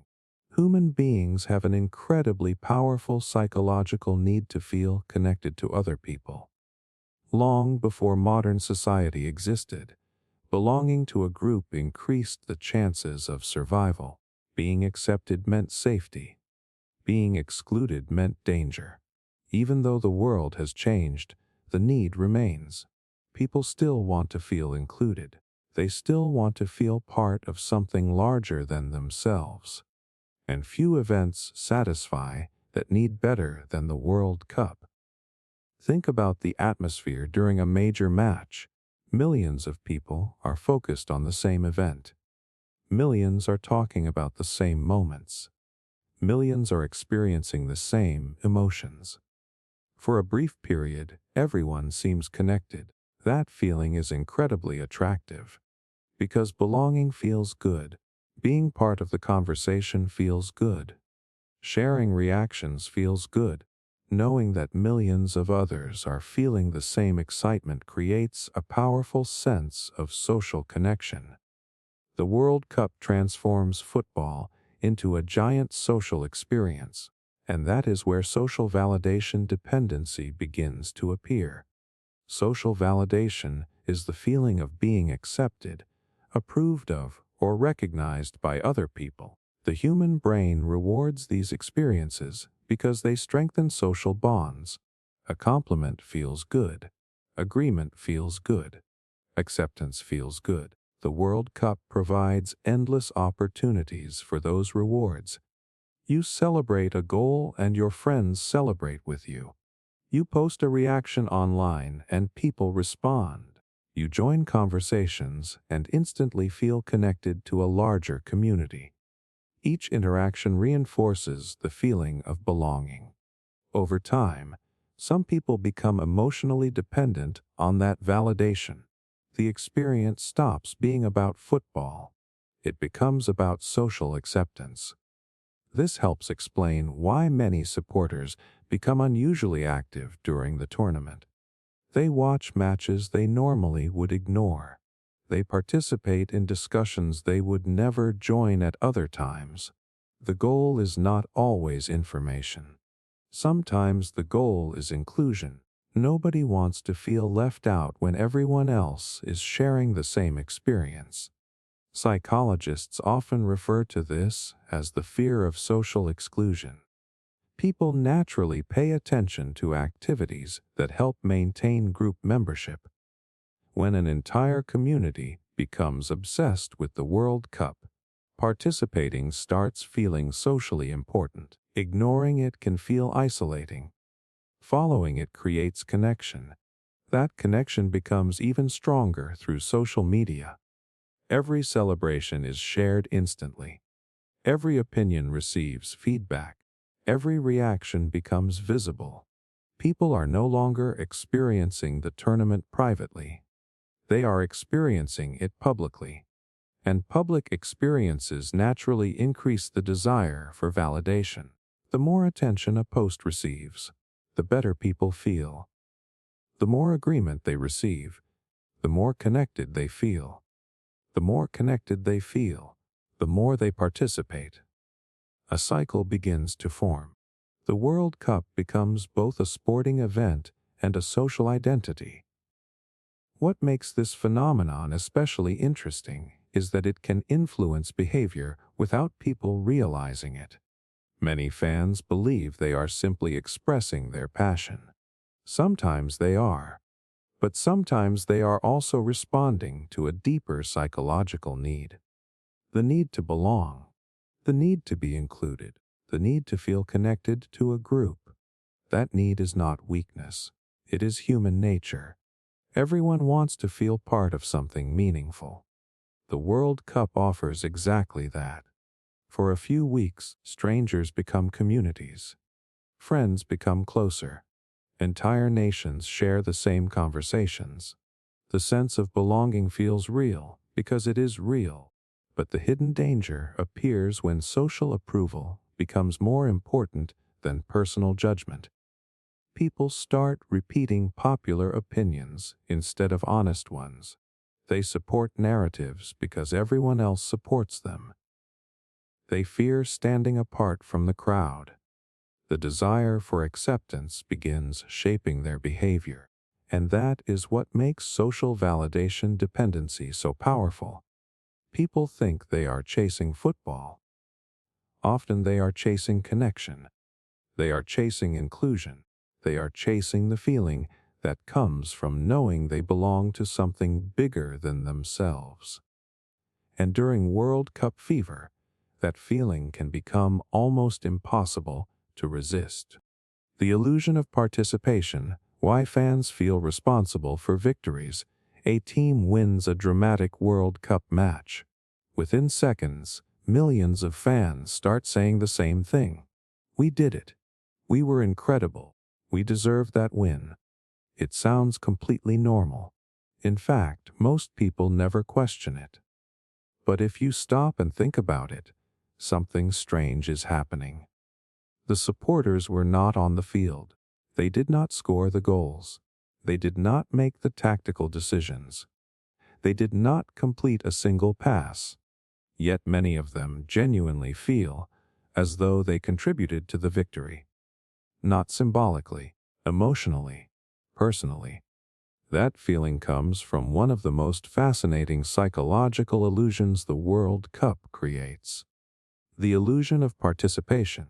Human beings have a natural tendency to psychologically attach themselves to successful groups.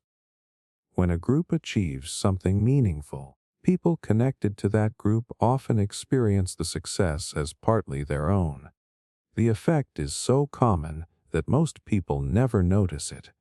A national team wins and supporters immediately feel pride.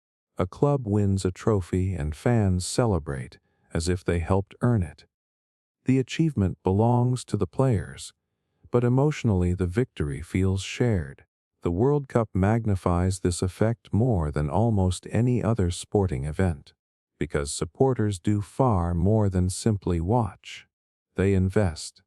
They spend weeks following every update. They discuss tactics. They defend players. They argue with rivals. They wear jerseys. They organize their schedules around matches.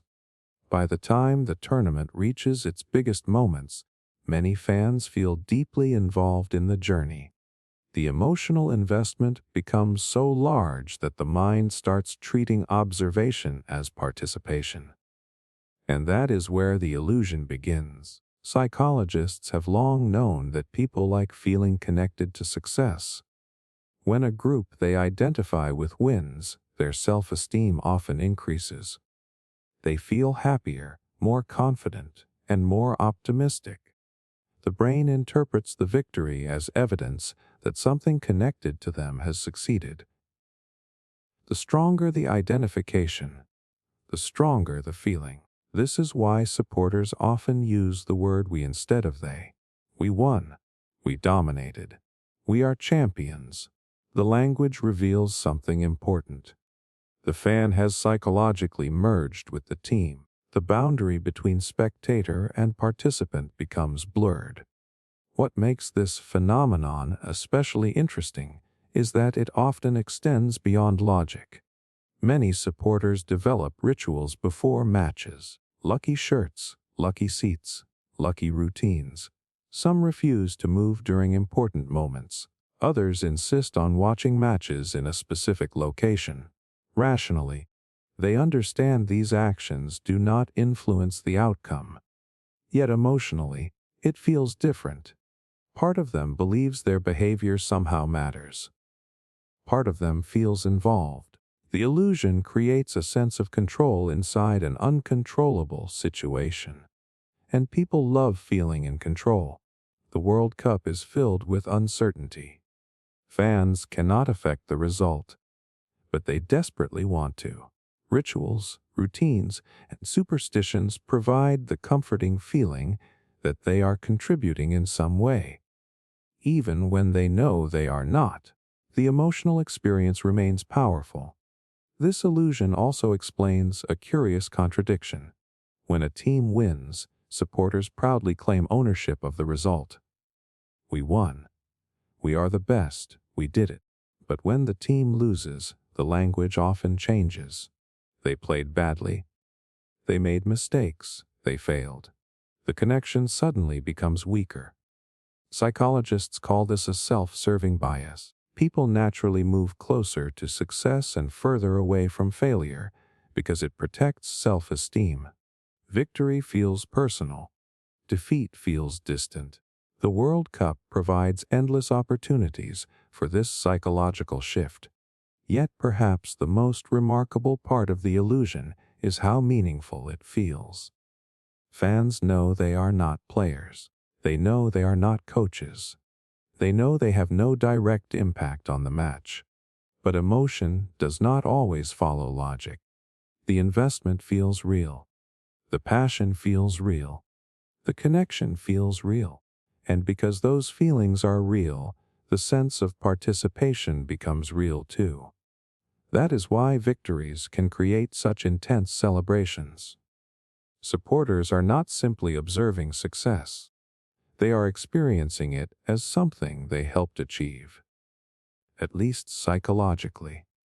And that may be one of the hidden reasons the World Cup captivates billions of people. It transforms spectators into emotional participants. It convinces ordinary people that they are part of something larger than themselves. For a few weeks every 4 years, the distance between the crowd and the pitch seems to disappear. And when the final whistle blows, millions walk away feeling as though they did more than watch history. They feel as though they helped create it.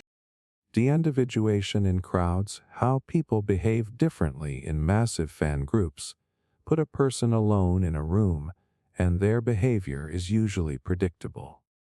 They think before speaking. They consider consequences.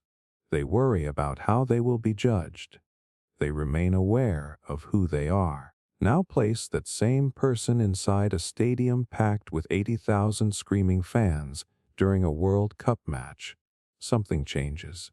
The individual begins to disappear. The crowd takes over.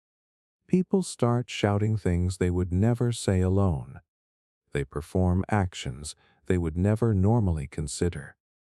They become louder, bolder, and more emotional than they ever expected. And when the match ends, many cannot fully explain why they behaved that way. This is one of the most powerful psychological phenomena in human behavior. Deindividuation. The process through which people lose part of their individual identity when they become absorbed into a large group. The World Cup creates the perfect environment for it. Think about what happens inside a massive crowd. Everyone is wearing similar colors. Everyone is focused on the same event. Everyone is sharing the same emotions. Individual identities start fading into the background. Instead of thinking as a separate person, people begin thinking as part of a collective. That shift may seem small, but its effects can be enormous. Normally, self-awareness acts like a psychological brake. It reminds people of their values. It reminds them of social rules. It reminds them of consequences. But inside large crowds, that brake becomes weaker. The attention that would normally be directed inward gets redirected toward the group. People become less focused on themselves and more focused on the collective energy around them. As a result, behavior starts changing. Emotions become stronger. Reactions become more extreme. People follow the mood of the crowd rather than their own usual standards. If the crowd is celebrating, celebration spreads rapidly. If the crowd is angry, anger spreads just as quickly. The individual begins mirroring the group. This helps explain why World Cup atmospheres can feel so intense. One person starts chanting, hundreds join in, then thousands. Soon an entire stadium is moving as one. The experience becomes larger than any individual inside it. That feeling can be exhilarating. For many supporters, it is one of the most unforgettable parts of football. The sense of unity feels powerful. The sense of belonging feels powerful. People feel connected to something bigger than themselves, but there is also a darker side. Because deindividuation does not only amplify positive behavior, it amplifies negative behavior too. A person who would normally stay calm may become aggressive. A person who would normally avoid conflict may join hostile chants. A person who would normally think carefully may act impulsively. The crowd creates a sense of anonymity. Responsibility feels shared. Personal accountability feels reduced. The individual starts feeling invisible. And when people feel invisible, they often behave differently. Psychologists have repeatedly observed this pattern. The less personally identifiable people feel, the more likely they are to follow group emotions instead of personal judgment. The World Cup magnifies this effect because emotions are already running at maximum intensity. National pride is involved. Rivalries are involved. Massive expectations are involved. The psychological pressure is enormous. In that environment, the crowd becomes incredibly influential. People stop asking themselves what they think.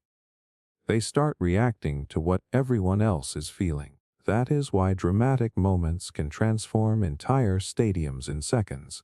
One controversial decision, one late goal, one shocking upset.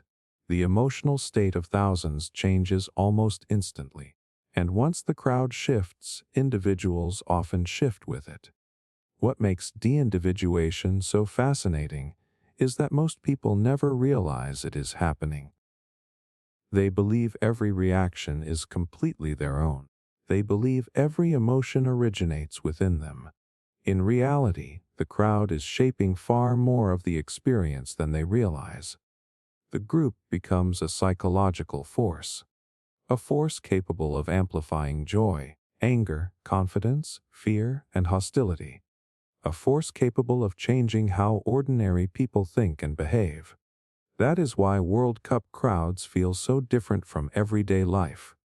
For a few hours, people stop experiencing the event as isolated individuals. They become part of something larger, something louder, something more emotional. Something that can make thousands of separate people think, feel, and act as if they are one. And once that transformation happens, the crowd no longer feels like a collection of individuals. It feels like a single living organism with a mind of its own. The glory reflection effect, borrowing success from winning teams. A person who has never kicked a football professionally suddenly feels proud of a victory they had no direct role in creating. They smile more. They walk with confidence. They post celebrations online. They talk about the result for days. And if you ask them why they are so happy, the answer seems obvious. Their team won. But psychologically, something much deeper is happening. Because the feeling is not just about enjoying a match. It is about borrowing success. One of the most fascinating behaviors during every World Cup is how quickly people attach themselves to winning teams. The moment a nation starts dominating the tournament, support often grows dramatically. New fans appear. Casual viewers become passionate supporters. Social media fills with praise. Success becomes magnetic. People naturally move toward it. And the reason lies in a powerful psychological phenomenon known as the glory reflection effect. At its core, human beings want to feel good about themselves. They want confidence. They want recognition. They want positive emotions. One of the easiest ways to achieve those feelings is by associating with successful groups. When a team wins, everyone connected to that team experiences a small psychological boost. The achievement belongs to the players, but supporters still absorb part of the emotional reward. The victory becomes shared, not physically, psychologically. This is why fans often speak in collective terms. We won. We dominated. We are champions. The language reveals an important truth. The supporter is no longer viewing the team as something separate. The team has become part of their identity. And when that identity succeeds, self-esteem rises with it. Psychologists have studied this behavior for decades. They discovered that people often increase their visible connection to successful groups after victories. Fans are more likely to wear team merchandise, display national colors, and publicly celebrate when their side wins. The timing is not accidental. Success increases the value of the association. People want others to know they are connected to the winner. The World Cup magnifies this effect because the audience is global. Winning a local competition attracts attention. Winning the World Cup attracts the attention of billions. The status attached to success becomes enormous. Suddenly, supporters are not just connected to a successful team. They are connected to the most successful team on the planet. That association feels powerful because human beings care deeply about status. They care about how they are perceived. They care about belonging to respected groups. The World Cup provides a rare opportunity to experience all of those rewards at once. What makes the glory reflection effect especially interesting is that it often influences people who have very little connection to the actual achievement. A supporter may never meet the players. They may never contribute to the team's preparation. They may never influence a single result. Yet emotionally, the victory still feels personal. The brain treats group success as a partial extension of individual success. That is why celebrations can become so intense. Fans are not simply observing achievement. They are experiencing a version of it themselves. The effect becomes even stronger when the victory is unexpected or historic. The greater the achievement, the greater the psychological reward. A dramatic comeback, a famous upset, a World Cup trophy. Each success creates a larger emotional payoff for those who identify with the team. But there is a hidden downside. When people become accustomed to borrowing success, they often become emotionally dependent on it. Their confidence rises with victories and falls with defeats. Their self-image becomes linked to outcomes they cannot control. The team becomes a source of emotional validation. That connection can be incredibly powerful. It can also be fragile, because the same supporters who proudly attach themselves to success often distance themselves from failure. After losses, the language changes. Instead of saying we, they start saying they. The emotional connection weakens. The association becomes less attractive. This shift reveals the true nature of the phenomenon. The attraction is not always about loyalty. Often it is about the emotional benefits that success provides. And few events provide those benefits more intensely than the World Cup. For 1 month, entire nations chase glory. Millions of supporters chase it with them. Not because they are on the field. Not because they control the outcome. But because every victory offers something deeply appealing. A chance to feel successful. A chance to feel important. A chance to stand a little taller by sharing in someone else's achievement. And that is the hidden power of the glory reflection effect. It allows ordinary people to experience extraordinary triumphs as if a small piece of the victory belongs to them too. Digital mob psychology online attacks triggered by World Cup outcomes. A player misses a penalty. Within minutes, thousands of strangers are attacking them online. Insults appear. Memes spread. Comment sections explode. People who have never met the player suddenly speak, as if they know everything about them. Some question their talent. Some question their character. Some go even further, and the most disturbing part is how fast it happens. One moment, the player is competing on the world's biggest stage. The next, they are facing a digital mob made up of millions of angry spectators. This is one of the darkest psychological effects created by the modern World Cup. Digital mob psychology. The transformation of ordinary individuals into a massive online crowd capable of directing overwhelming hostility toward a single target. What makes this phenomenon so unsettling is that many of the people participating would never behave the same way in real life. Most would not walk up to an athlete and scream insults. Most would not publicly humiliate a stranger face to face.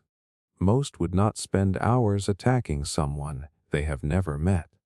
Yet online, those same boundaries begin to disappear. The reason starts with distance. The internet removes many of the social consequences that normally regulate human behavior.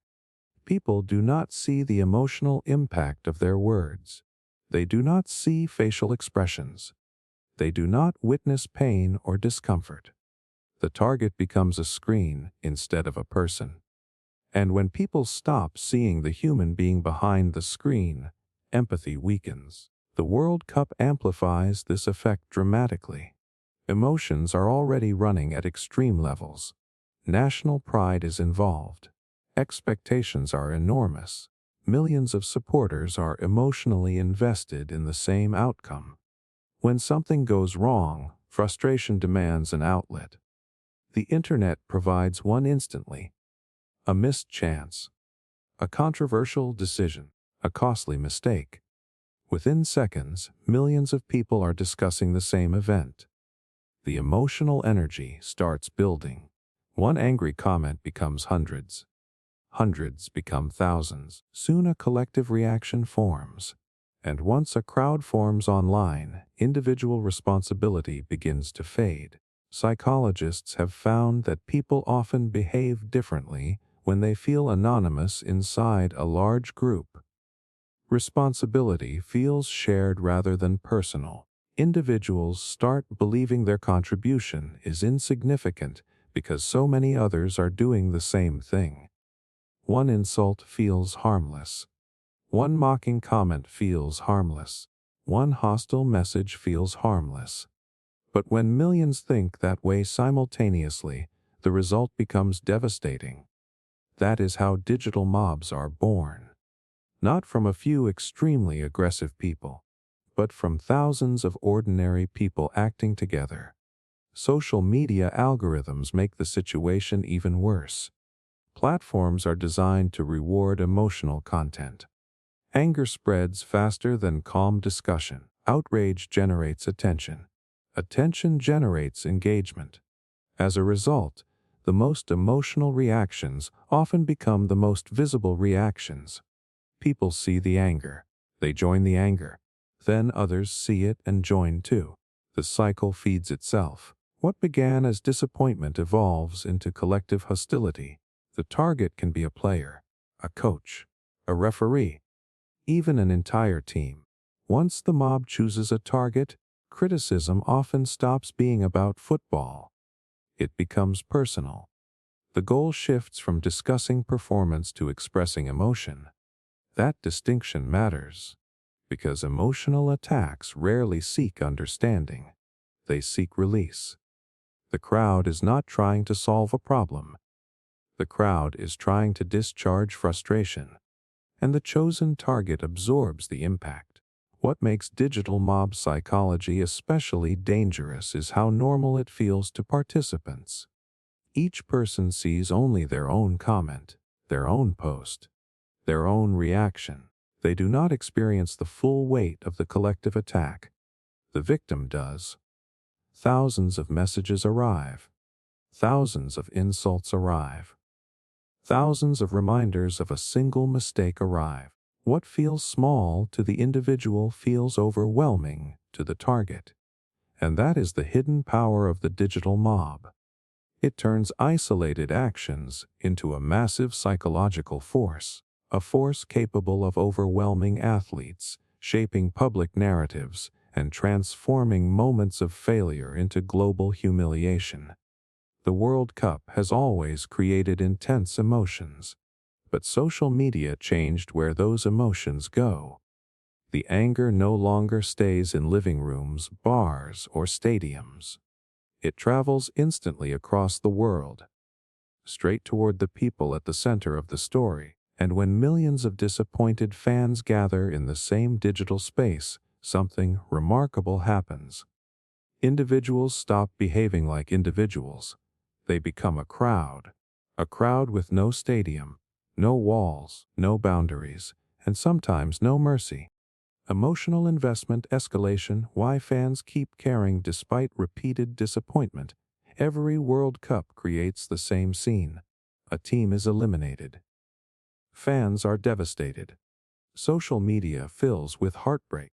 People swear they are done getting their hopes up, done believing, done investing so much emotion into football.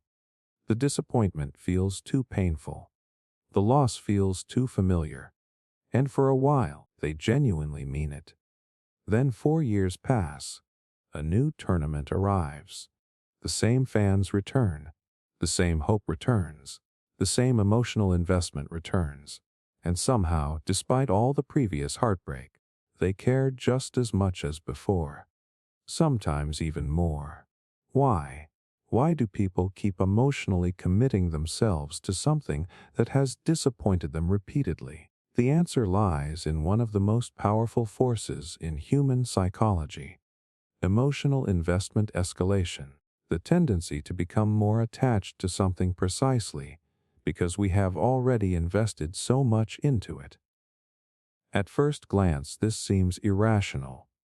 Logic would suggest the opposite. If something keeps causing pain, people should care less.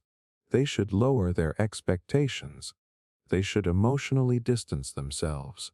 Yet human beings often do the reverse.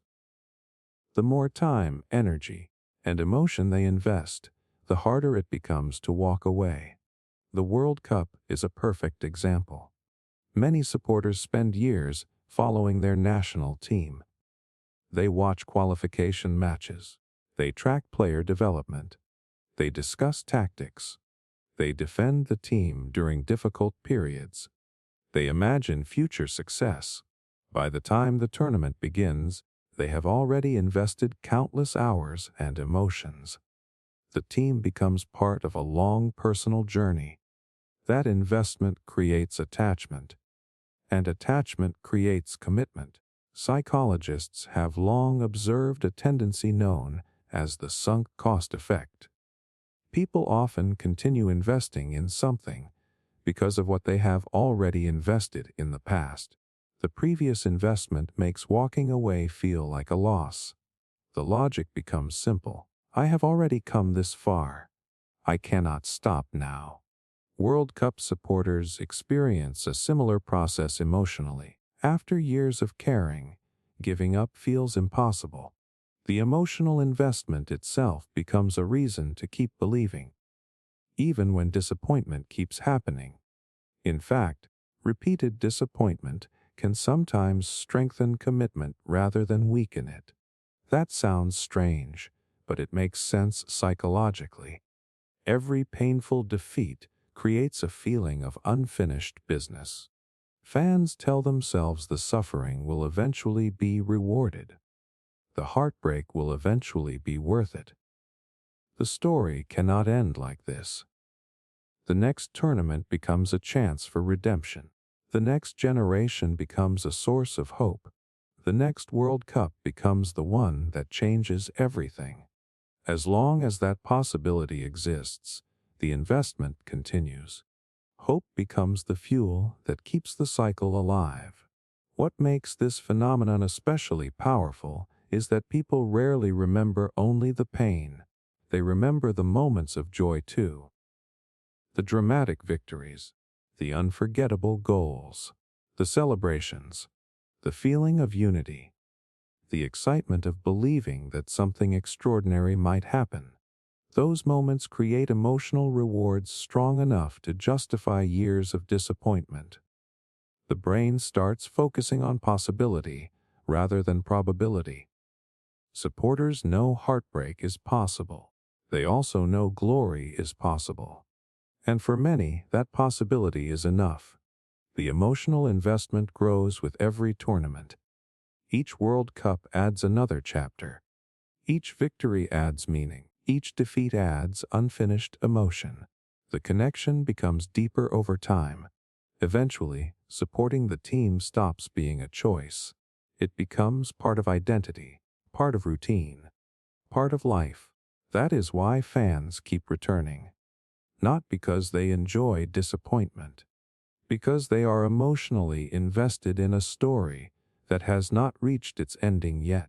Every tournament feels like another opportunity for resolution, another opportunity for redemption, another opportunity for the dream to finally become reality. And perhaps that is the most remarkable part of all. Most supporters know the odds. They know only one nation can win. They know disappointment is far more likely than triumph. Yet they continue hoping anyway. They continue believing anyway. They continue caring anyway. Because emotional investment does not always follow logic. The more people give to something, the more meaningful it becomes. And after years of hope, heartbreak, loyalty, and belief, walking away feels harder than staying. So they return every 4 years, ready to risk disappointment once again, not because the pain has disappeared, but because the possibility of glory still feels worth chasing. The legacy burden phenomenon, pressure created by historical expectations. Some teams enter the World Cup carrying more than players, tactics, and expectations. They carry history. Every match comes with reminders of past triumphs. Every tournament comes with comparisons to legendary generations. Every player steps onto the field knowing millions of people are measuring them against heroes who came before them. And that creates a unique psychological burden, because sometimes the greatest pressure does not come from opponents. It comes from history itself. Imagine being a young player representing a nation that has already won multiple World Cups. The moment you wear that jersey, you inherit decades of expectations. Fans do not simply hope you perform well. They expect greatness. They expect dominance. They expect you to continue a legacy built long before your career even began. The challenge is that legacies can inspire people, but they can also trap them. That is the essence of the legacy burden phenomenon. The psychological pressure created when current teams are forced to live up to the achievements of previous generations. At first, this pressure sounds like a privilege. After all, every athlete dreams of representing a successful football nation. Success brings prestige. Success brings respect. Success creates confidence, but success also creates standards, and standards create expectations. The more glorious the past becomes, the harder it becomes to satisfy the present. For supporters, history often feels like proof of what should happen. A nation that won before should win again. A football giant should dominate. A famous jersey should automatically command success. But football does not work that way. Every tournament is different. Every squad is different. Every generation faces its own challenges. The problem is that fans rarely judge teams in isolation. They judge them against history. A victory is compared to older victories. A player is compared to past legends. A coach is compared to previous champions. The shadow of the past is always present, and shadows can be heavy. Psychologists have long understood that expectations influence performance. When people feel they must constantly meet extremely high standards, pressure increases. The fear of failure becomes stronger. The fear of disappointing others becomes stronger. Eventually, performance itself can suffer. The athlete stops focusing on the game. They start focusing on the consequences. What if we fail? What if we disappoint everyone? What if we are remembered as the generation that fell short? These questions create psychological weight, and the bigger the legacy, the heavier the weight becomes. The World Cup magnifies this effect because the audience is global. Every mistake is visible. Every success is analyzed. Every comparison is public. A young player may only be 20 years old, yet millions are already comparing them to icons whose careers became part of football history. That comparison is rarely fair. But it happens constantly. What makes the legacy burden phenomenon especially fascinating is that supporters often contribute to it without realizing it. They believe they are expressing confidence. They say things like, "This nation should win. This team is expected to reach the final.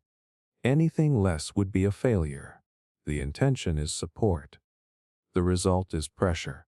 The team stops competing against opponents. They start competing against expectations. And expectations can be far more difficult to defeat. History also changes how failure is perceived. A smaller nation may celebrate reaching the quarterfinals. A traditional powerhouse may view the exact same achievement as a disaster. The result is identical. The emotional reaction is completely different, because expectations reshape reality. Success is no longer measured by progress. It is measured by legacy. The team is judged against what came before rather than what was realistically possible. That is why some World Cup exits feel unusually painful. The disappointment is not only about losing. It is about failing to protect a story, failing to maintain a reputation, failing to continue a legacy that millions believe must never end. And perhaps that is the hidden tragedy of historical success.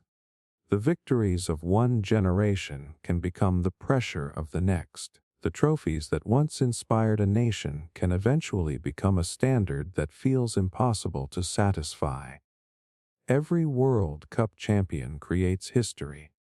But history has a strange habit. It never stays in the past. It follows future generations onto the pitch. It sits in the stands. It fills television screens. It echoes through every conversation. And for those expected to carry it forward, the weight of yesterday can sometimes feel heavier than the challenge of today. The national comparison trap, measuring self-worth through international rankings. Before a World Cup match even begins, millions of fans already know one number: the ranking. They know where their nation stands. They know where the opponent stands. And they know exactly what those numbers are supposed to mean. A higher ranking creates confidence. A lower ranking creates doubt. The numbers seem simple, objective, scientific. But psychologically, they often become something much bigger than a football statistic. They become a measurement of national worth. And that is where the national comparison trap begins. Human beings are natural comparers. From childhood, people compare grades, achievements, appearance, income, popularity, and status. The brain constantly evaluates where it stands relative to others. This habit helps people understand their position in the social world. But it also creates problems, because comparison rarely stops at information. It quickly becomes judgment. The World Cup turns this tendency into a global spectacle.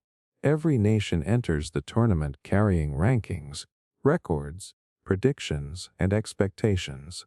Fans are surrounded by charts showing who is stronger, who is weaker, who is rising, and who is falling. At first, these rankings seem harmless. They are simply tools for evaluating football performance. Yet many supporters begin treating them as something more meaningful. A high ranking feels like validation. A low ranking feels like embarrassment. The number starts representing the nation itself, rather than just its football team. Psychologists call this social comparison. People naturally evaluate themselves by comparing themselves to others. The process can be useful, but it often creates emotional dependence on external benchmarks. Instead of asking who we are, people start asking where we rank. The World Cup amplifies this mindset because every nation is competing on the same stage. The comparisons become unavoidable. Fans compare talent. They compare history. They compare trophies. They compare prestige. And eventually, they compare identity. The football ranking becomes a shortcut for something much deeper: national status. This is why ranking changes often trigger emotional reactions that seem larger than the numbers themselves. A rise in the rankings creates pride. Supporters feel respected, recognized, validated. A drop in the rankings creates frustration. People talk about decline, failure, lost prestige. The emotional response goes far beyond football performance.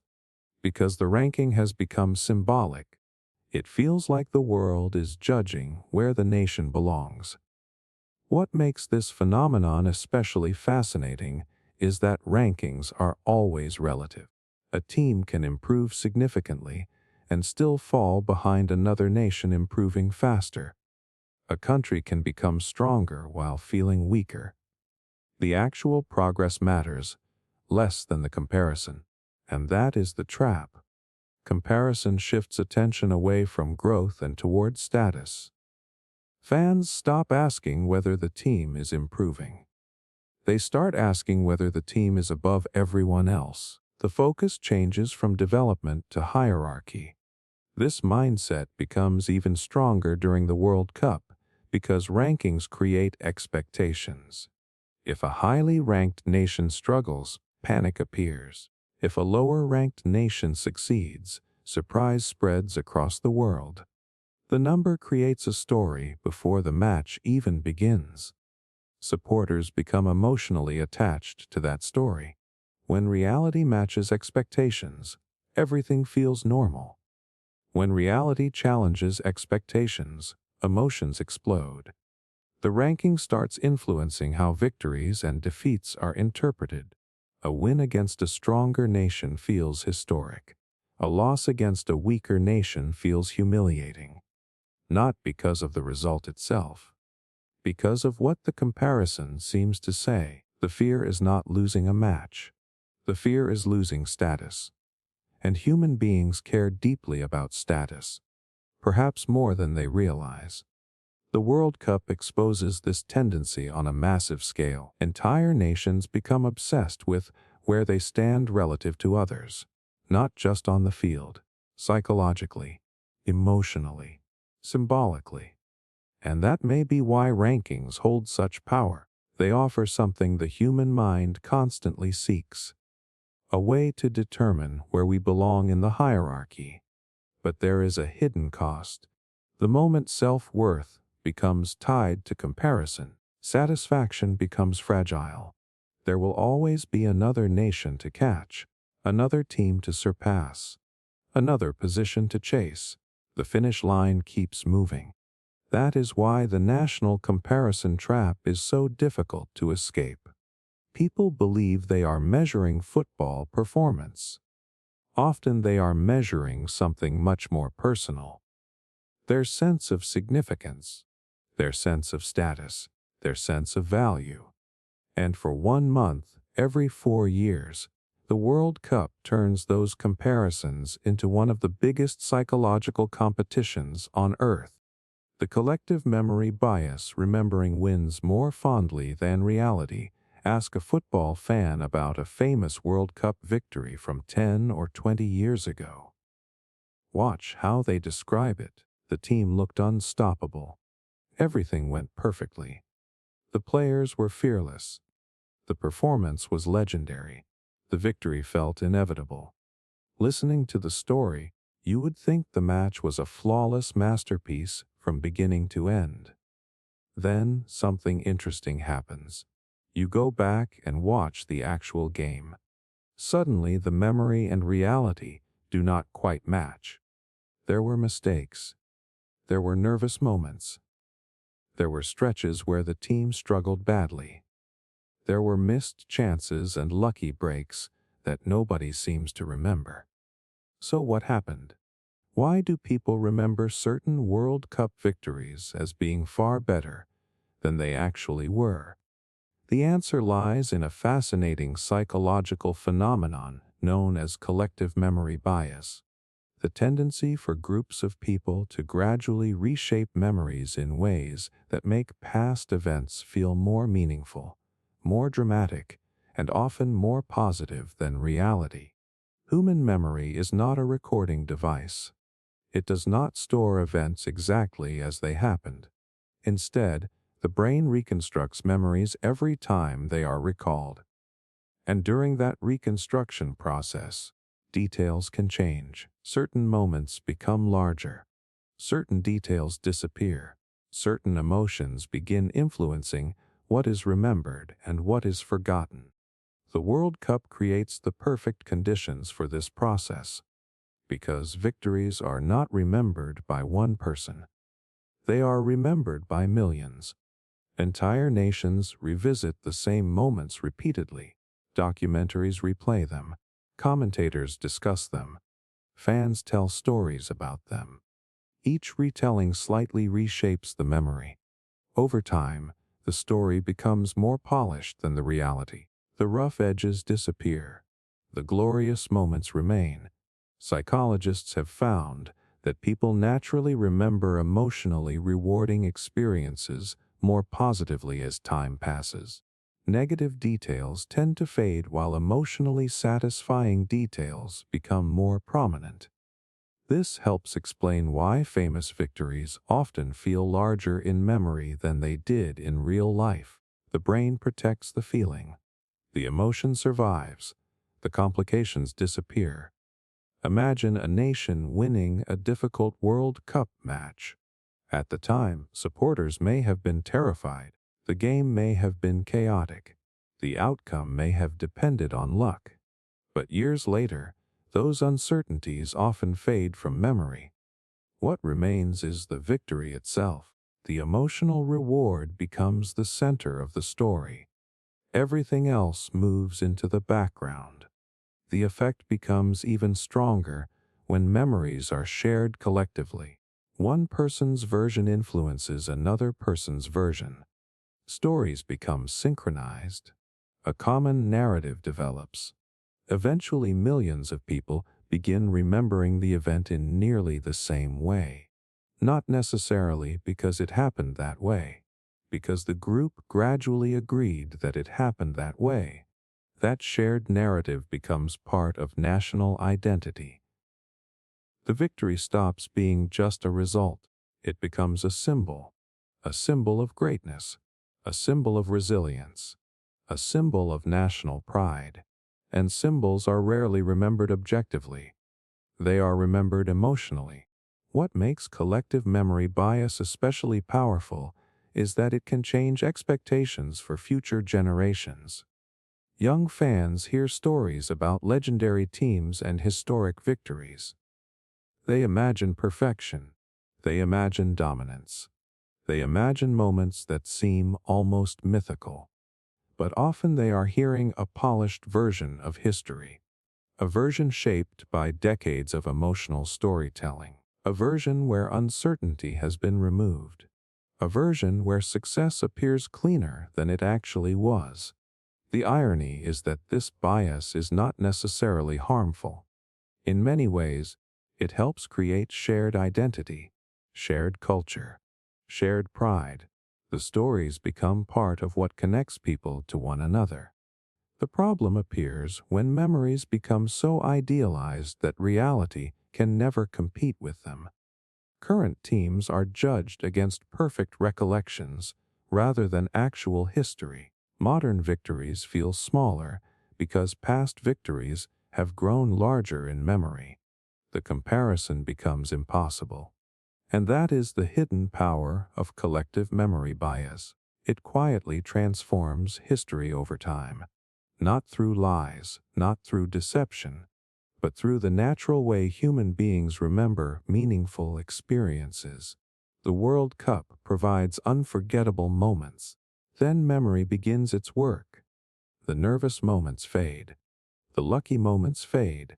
The imperfections fade. And what remains is a version of victory that feels even more beautiful than the reality itself. A memory polished by time, strengthened by emotion, and shared by millions who all want to believe the past was every bit as magical as they remember. The near-miss obsession. Why almost winning hurts more than losing early? Logic says a semifinal loss should feel better than a group stage exit. After all, one team got much further. One team came closer to glory. One team achieved more. But ask football fans how those defeats feel, and you often hear something surprising. Many supporters would rather lose early than come painfully close and fail at the very end. A nation knocked out in the first round eventually accepts its fate.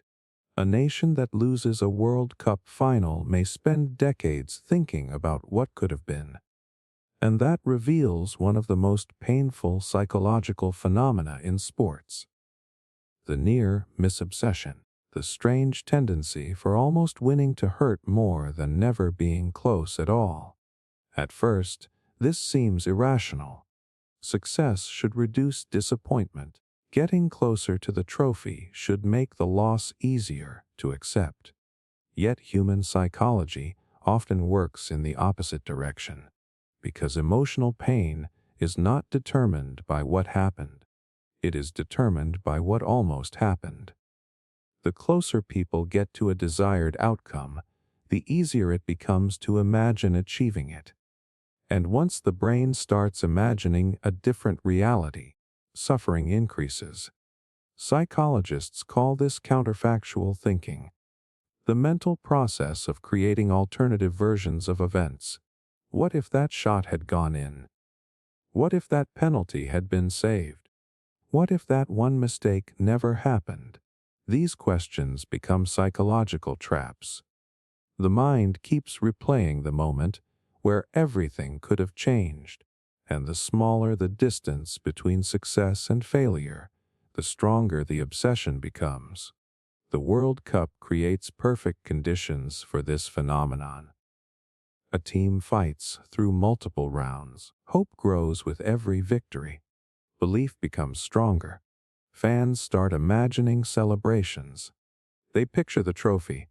They picture history being made. The dream slowly transforms from possibility into expectation. Then, at the very last moment, it disappears. That emotional collapse is devastating because the brain was already living inside the future it expected to receive. The loss does not only destroy reality, it destroys an imagined future, and imagined futures can be surprisingly powerful. A group stage elimination feels disappointing. A final defeat feels personal, because by that stage, supporters have invested weeks of emotion into a specific vision of success. The trophy feels close enough to touch. The dream feels real. Then it vanishes. What makes near misses especially painful is that they provide endless material for mental replay. A team that loses badly in the opening stages often has no single moment to obsess over. The reasons are obvious. The team was not good enough. The journey ends. Closure arrives relatively quickly. Near misses are different. They leave unanswered questions. One moment, one decision, one missed opportunity. The entire outcome seems balanced on a razor's edge. That uncertainty keeps the memory alive. The brain becomes obsessed with searching for alternate endings. Research has consistently shown that near misses often generate stronger emotional reactions than clear failures. People tend to focus intensely on outcomes that were almost achieved because success feels psychologically close, even when it remains unattained. The World Cup magnifies this effect because the stakes are enormous. The prize is not just victory. It is immortality, national pride, historical legacy, a place in sporting history. When all of that appears within reach, even a tiny setback can feel catastrophic. This is why certain World Cup defeats continue haunting nations for generations. Supporters replay the same moments endlessly. Documentaries revisit them. Commentators discuss them. Families tell stories about them. The match becomes frozen in collective memory, not because of what happened, because of what almost happened. The pain comes from possibility, the knowledge that history was only inches away from being different. That is a difficult feeling for the human mind to release. People can accept failure. What they struggle to accept is proximity. Being close creates attachment. Being close creates hope. Being close creates belief. And when those emotions are suddenly taken away, the loss feels far larger than the result itself. That is the hidden cruelty of the near-miss obsession. The closer people get to their dream, the more vividly they can imagine achieving it. And sometimes, the image of the victory that never happened becomes more painful than the defeat that actually did, because losing hurts. But almost winning creates a different kind of suffering. A suffering fueled by possibility. A suffering fueled by imagination. A suffering that can keep a nation wondering forever about the smallest moments that changed everything. Fear of national embarrassment, the anxiety behind every big match. Most people think World Cup fans are driven by hope. Hope for victory. Hope for glory. Hope for unforgettable celebrations, and that is true. But beneath all that excitement, another emotion is quietly working in the background. Fear. Not fear of losing a football match. Fear of humiliation. Fear of embarrassment. Fear of becoming the nation everyone talks about for the wrong reasons. Because for many supporters, the World Cup is not just an opportunity to win respect. It is a chance to avoid public shame, and sometimes avoiding embarrassment becomes more important than chasing victory itself. Think about the hours before a huge World Cup match. The tension feels different. Fans check predictions. They discuss possible outcomes. They imagine scenarios. Some feel excited. Others feel nervous. Many experience both emotions at the same time. The reason is simple. Every major match carries two possible futures. One brings pride, the other brings humiliation, and the human brain often focuses more intensely on avoiding pain than achieving pleasure. Psychologists call this loss aversion. People tend to experience losses more strongly than equivalent gains. The emotional pain of losing often outweighs the emotional satisfaction of winning. The World Cup magnifies this tendency on a national scale. A victory creates happiness. A humiliating defeat creates something much heavier, shame. And shame is one of the most powerful emotions human beings experience. Unlike disappointment, shame feels public. It feels visible. It feels as though everyone is watching. That perception changes everything. Supporters are not only thinking about the result, they are thinking about how the result will be viewed by others. What will rival nations say? What will social media say? What will the headlines say? How will the country be remembered? The fear becomes social, and social fears are often stronger than private ones. This is because human beings care deeply about reputation. For thousands of years, social standing influenced survival and belonging. Being respected mattered. Being mocked carried consequences. Modern football obviously does not determine survival, but the psychological wiring remains. The brain still reacts strongly to situations that threaten reputation. The World Cup creates one of the biggest reputation tests imaginable. Billions of people are watching. Every mistake is visible. Every failure is public. Every embarrassing moment can be replayed forever. That reality creates enormous psychological pressure. What makes the fear of national embarrassment especially fascinating is that it often appears before anything has gone wrong. The anxiety exists in anticipation. Fans imagine worst-case scenarios: a heavy defeat, a costly mistake, a shocking upset. The mind starts creating disasters before they happen. This process is known as anticipatory anxiety. The brain prepares for future threats by mentally rehearsing them. The goal is protection. The result is stress. Supporters begin suffering from events that have not even occurred. The bigger the match, the bigger the imagined consequences. This is why some victories feel more like relief than joy. The final whistle blows. The team survives. The disaster never happens. Fans celebrate, but underneath the celebration is another emotion. Relief. Relief that they escaped humiliation. Relief that they avoided becoming the cautionary tale of the tournament. Relief that their fears did not become reality. The phenomenon becomes even stronger for football powerhouses. Smaller nations often enter tournaments with limited expectations. A loss hurts, but it can be understood. Traditional giants face a different reality. Anything less than success is treated as failure. The expectations are enormous. The scrutiny is relentless. The fear of embarrassment grows accordingly. One shocking defeat can overshadow years of success. One collapse can become part of football history. Supporters know this. Players know this. The pressure hangs over every important match, and perhaps that is why World Cup anxiety feels so intense. People think they are worried about football. Often they are worried about something deeper. How they will feel if everything goes wrong. How others will react. How history will remember the moment. Because on the world's biggest sporting stage, losing is painful. But public embarrassment feels different. It feels personal. It feels permanent. And for millions of fans watching every 4 years, that fear quietly follows them into every major match, sitting beside hope, waiting to see which emotion wins.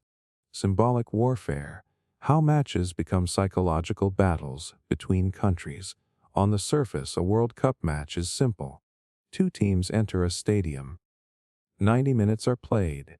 One side wins, loses, or draws. That is the reality. But that is rarely how fans experience it. Because once national teams step onto the field, something strange happens. The match stops being just a football match. It becomes a symbol of pride, a symbol of identity, a symbol of national reputation. And when symbols become involved, football transforms into something much bigger than sport. It becomes psychological warfare, not warfare in the traditional sense. No weapons, no armies, no physical conflict, but a battle for status, meaning, validation, and national pride. A battle that takes place inside millions of minds at the same time. The World Cup creates this transformation because countries are not viewed as ordinary teams. They represent entire populations, entire histories, entire cultures. Every goal suddenly feels symbolic. Every victory feels symbolic. Every defeat feels symbolic. The result starts carrying emotional meaning far beyond what actually happened on the field. Think about how supporters talk before major international matches. They rarely discuss only football. They talk about history, past rivalries, national character, cultural differences, old defeats, old victories. The match becomes connected to stories that existed long before the tournament began. Psychologically, this is extremely powerful. Human beings naturally think through symbols and narratives. We constantly search for larger meanings behind important events. The World Cup provides a perfect stage for this tendency. A football match becomes a canvas onto which people project national identity. The players stop representing themselves. They become representatives of millions. That shift changes the emotional stakes completely. A victory no longer feels like a team succeeding. It feels like a nation succeeding. A defeat no longer feels like a sporting setback. It feels like a national disappointment. The emotional weight becomes much heavier because the outcome now appears connected to identity. This is why certain World Cup matches generate extraordinary levels of intensity. Supporters are not simply watching athletes compete. They are watching symbols compete. The opposing nation becomes more than an opponent. It becomes a rival narrative, a rival identity, a rival source of pride. And when two powerful identities collide, emotions naturally escalate. What makes symbolic warfare especially fascinating is that the meanings attached to matches often have little connection to reality. A football result does not determine a country's intelligence. It does not determine a nation's strength. It does not determine cultural value. Yet emotionally, people often react as though it does. That is the power of symbolism. The brain responds to what events represent, not just what they are. A single goal can suddenly feel like proof of superiority. A single loss can suddenly feel like national humiliation. The actual football becomes intertwined with psychological meaning.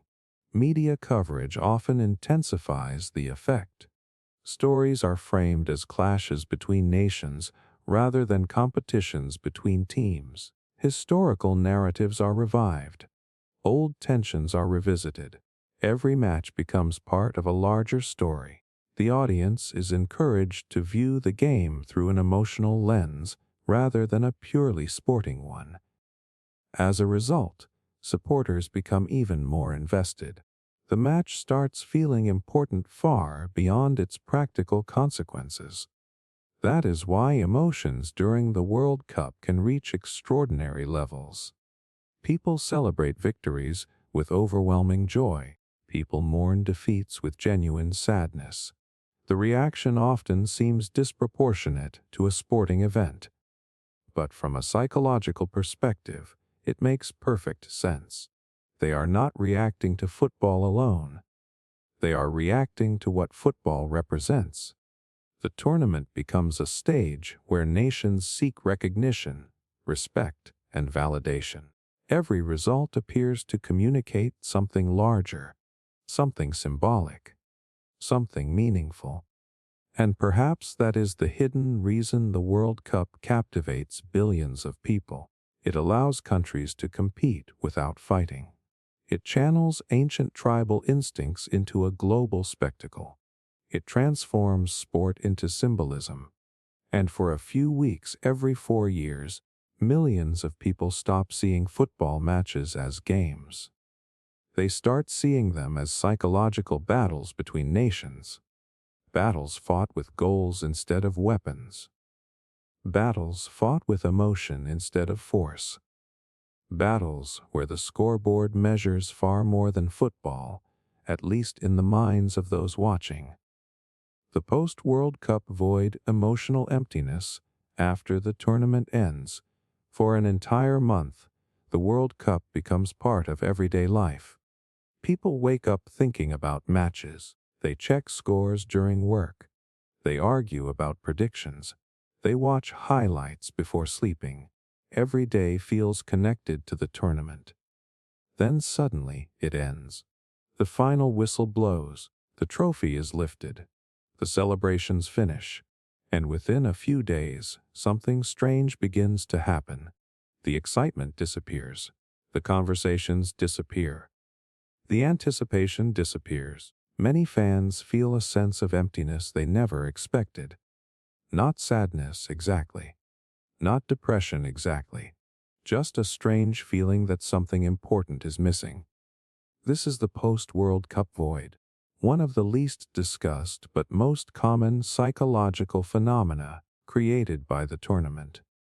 Because for millions of people, the hardest part of the World Cup is not watching their team lose. It is watching the entire experience disappear. At first, the feeling seems irrational. After all, nothing has gone wrong. The tournament simply ended. That was always going to happen, yet the emotional emptiness feels real. The reason begins with routine. Human beings become emotionally attached to patterns. We like knowing what comes next. We like having events to anticipate. We like having something exciting waiting for us in the future. During the World Cup, that anticipation becomes part of daily life. Every few days there is another match. Another storyline. Another dramatic moment. Another reason to feel excited. The brain begins adapting to this rhythm. And anticipation itself becomes rewarding. Psychologists have found that people often experience pleasure not only from events themselves, but from looking forward to them. Sometimes anticipation creates almost as much emotional reward as the event being anticipated. The World Cup provides weeks of continuous anticipation. Fans constantly have something to look forward to. A big match tomorrow. A knockout game next week. A potential final on the horizon. The future feels exciting. Then the tournament ends. And suddenly that stream of anticipation vanishes. The brain notices the absence immediately. What once felt normal now feels empty. But anticipation is only part of the story. The World Cup also creates a powerful sense of shared purpose. For a brief period, millions of people are focused on the same thing. Friends talk about it, families talk about it. Coworkers talk about it. Social media revolves around it. Even strangers become connected through a common experience. That level of collective attention is rare. The tournament becomes a social event as much as a sporting event. People feel connected to something larger than themselves. Then the event disappears. The shared experience dissolves. The conversations become less frequent. The emotional intensity fades. The sense of collective excitement slowly evaporates. What remains is silence. And silence feels strange after weeks of constant stimulation. The effect becomes even stronger for fans whose teams made deep tournament runs. The longer the journey lasts, the stronger the emotional investment becomes. Supporters spend weeks following every development. Every victory increases attachment. Every match becomes more meaningful. The tournament starts feeling like a major chapter of life. Then one day it is over. No more matches. No more dreams. No more possibilities. The story reaches its ending, and endings are psychologically difficult. Human beings often struggle more with endings than they expect. Not because the experience was bad, because it was meaningful. The more meaningful an experience becomes, the harder it feels to let go. This is why many fans immediately start revisiting highlights after the World Cup ends. They watch old goals. They replay famous moments. They revisit celebrations. Part of them is trying to relive the emotions. Part of them is trying to delay the ending. The brain wants the experience to continue, but it cannot. And that realization creates the void, the strange emptiness that appears when something emotionally significant suddenly disappears from everyday life. Perhaps that is the hidden cost of the World Cup's magic. For 1 month, life becomes more exciting, more dramatic, more connected, more emotional. Then reality returns. The stadium's empty. The headlines move on. The world becomes quieter, and millions of people are left with the same feeling. A feeling that something special has ended. Because the post-World Cup void is not really about football. It is about losing an experience that gave people excitement, connection, anticipation, and meaning.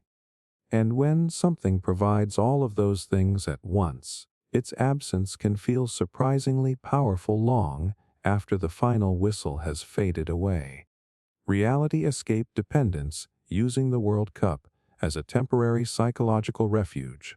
For most fans, the World Cup is about football. At least that is what they believe. They watch for the goals. They watch for the drama. They watch for the competition. But if you look closely at how people behave during the tournament, another story begins to emerge. A story that has very little to do with football itself.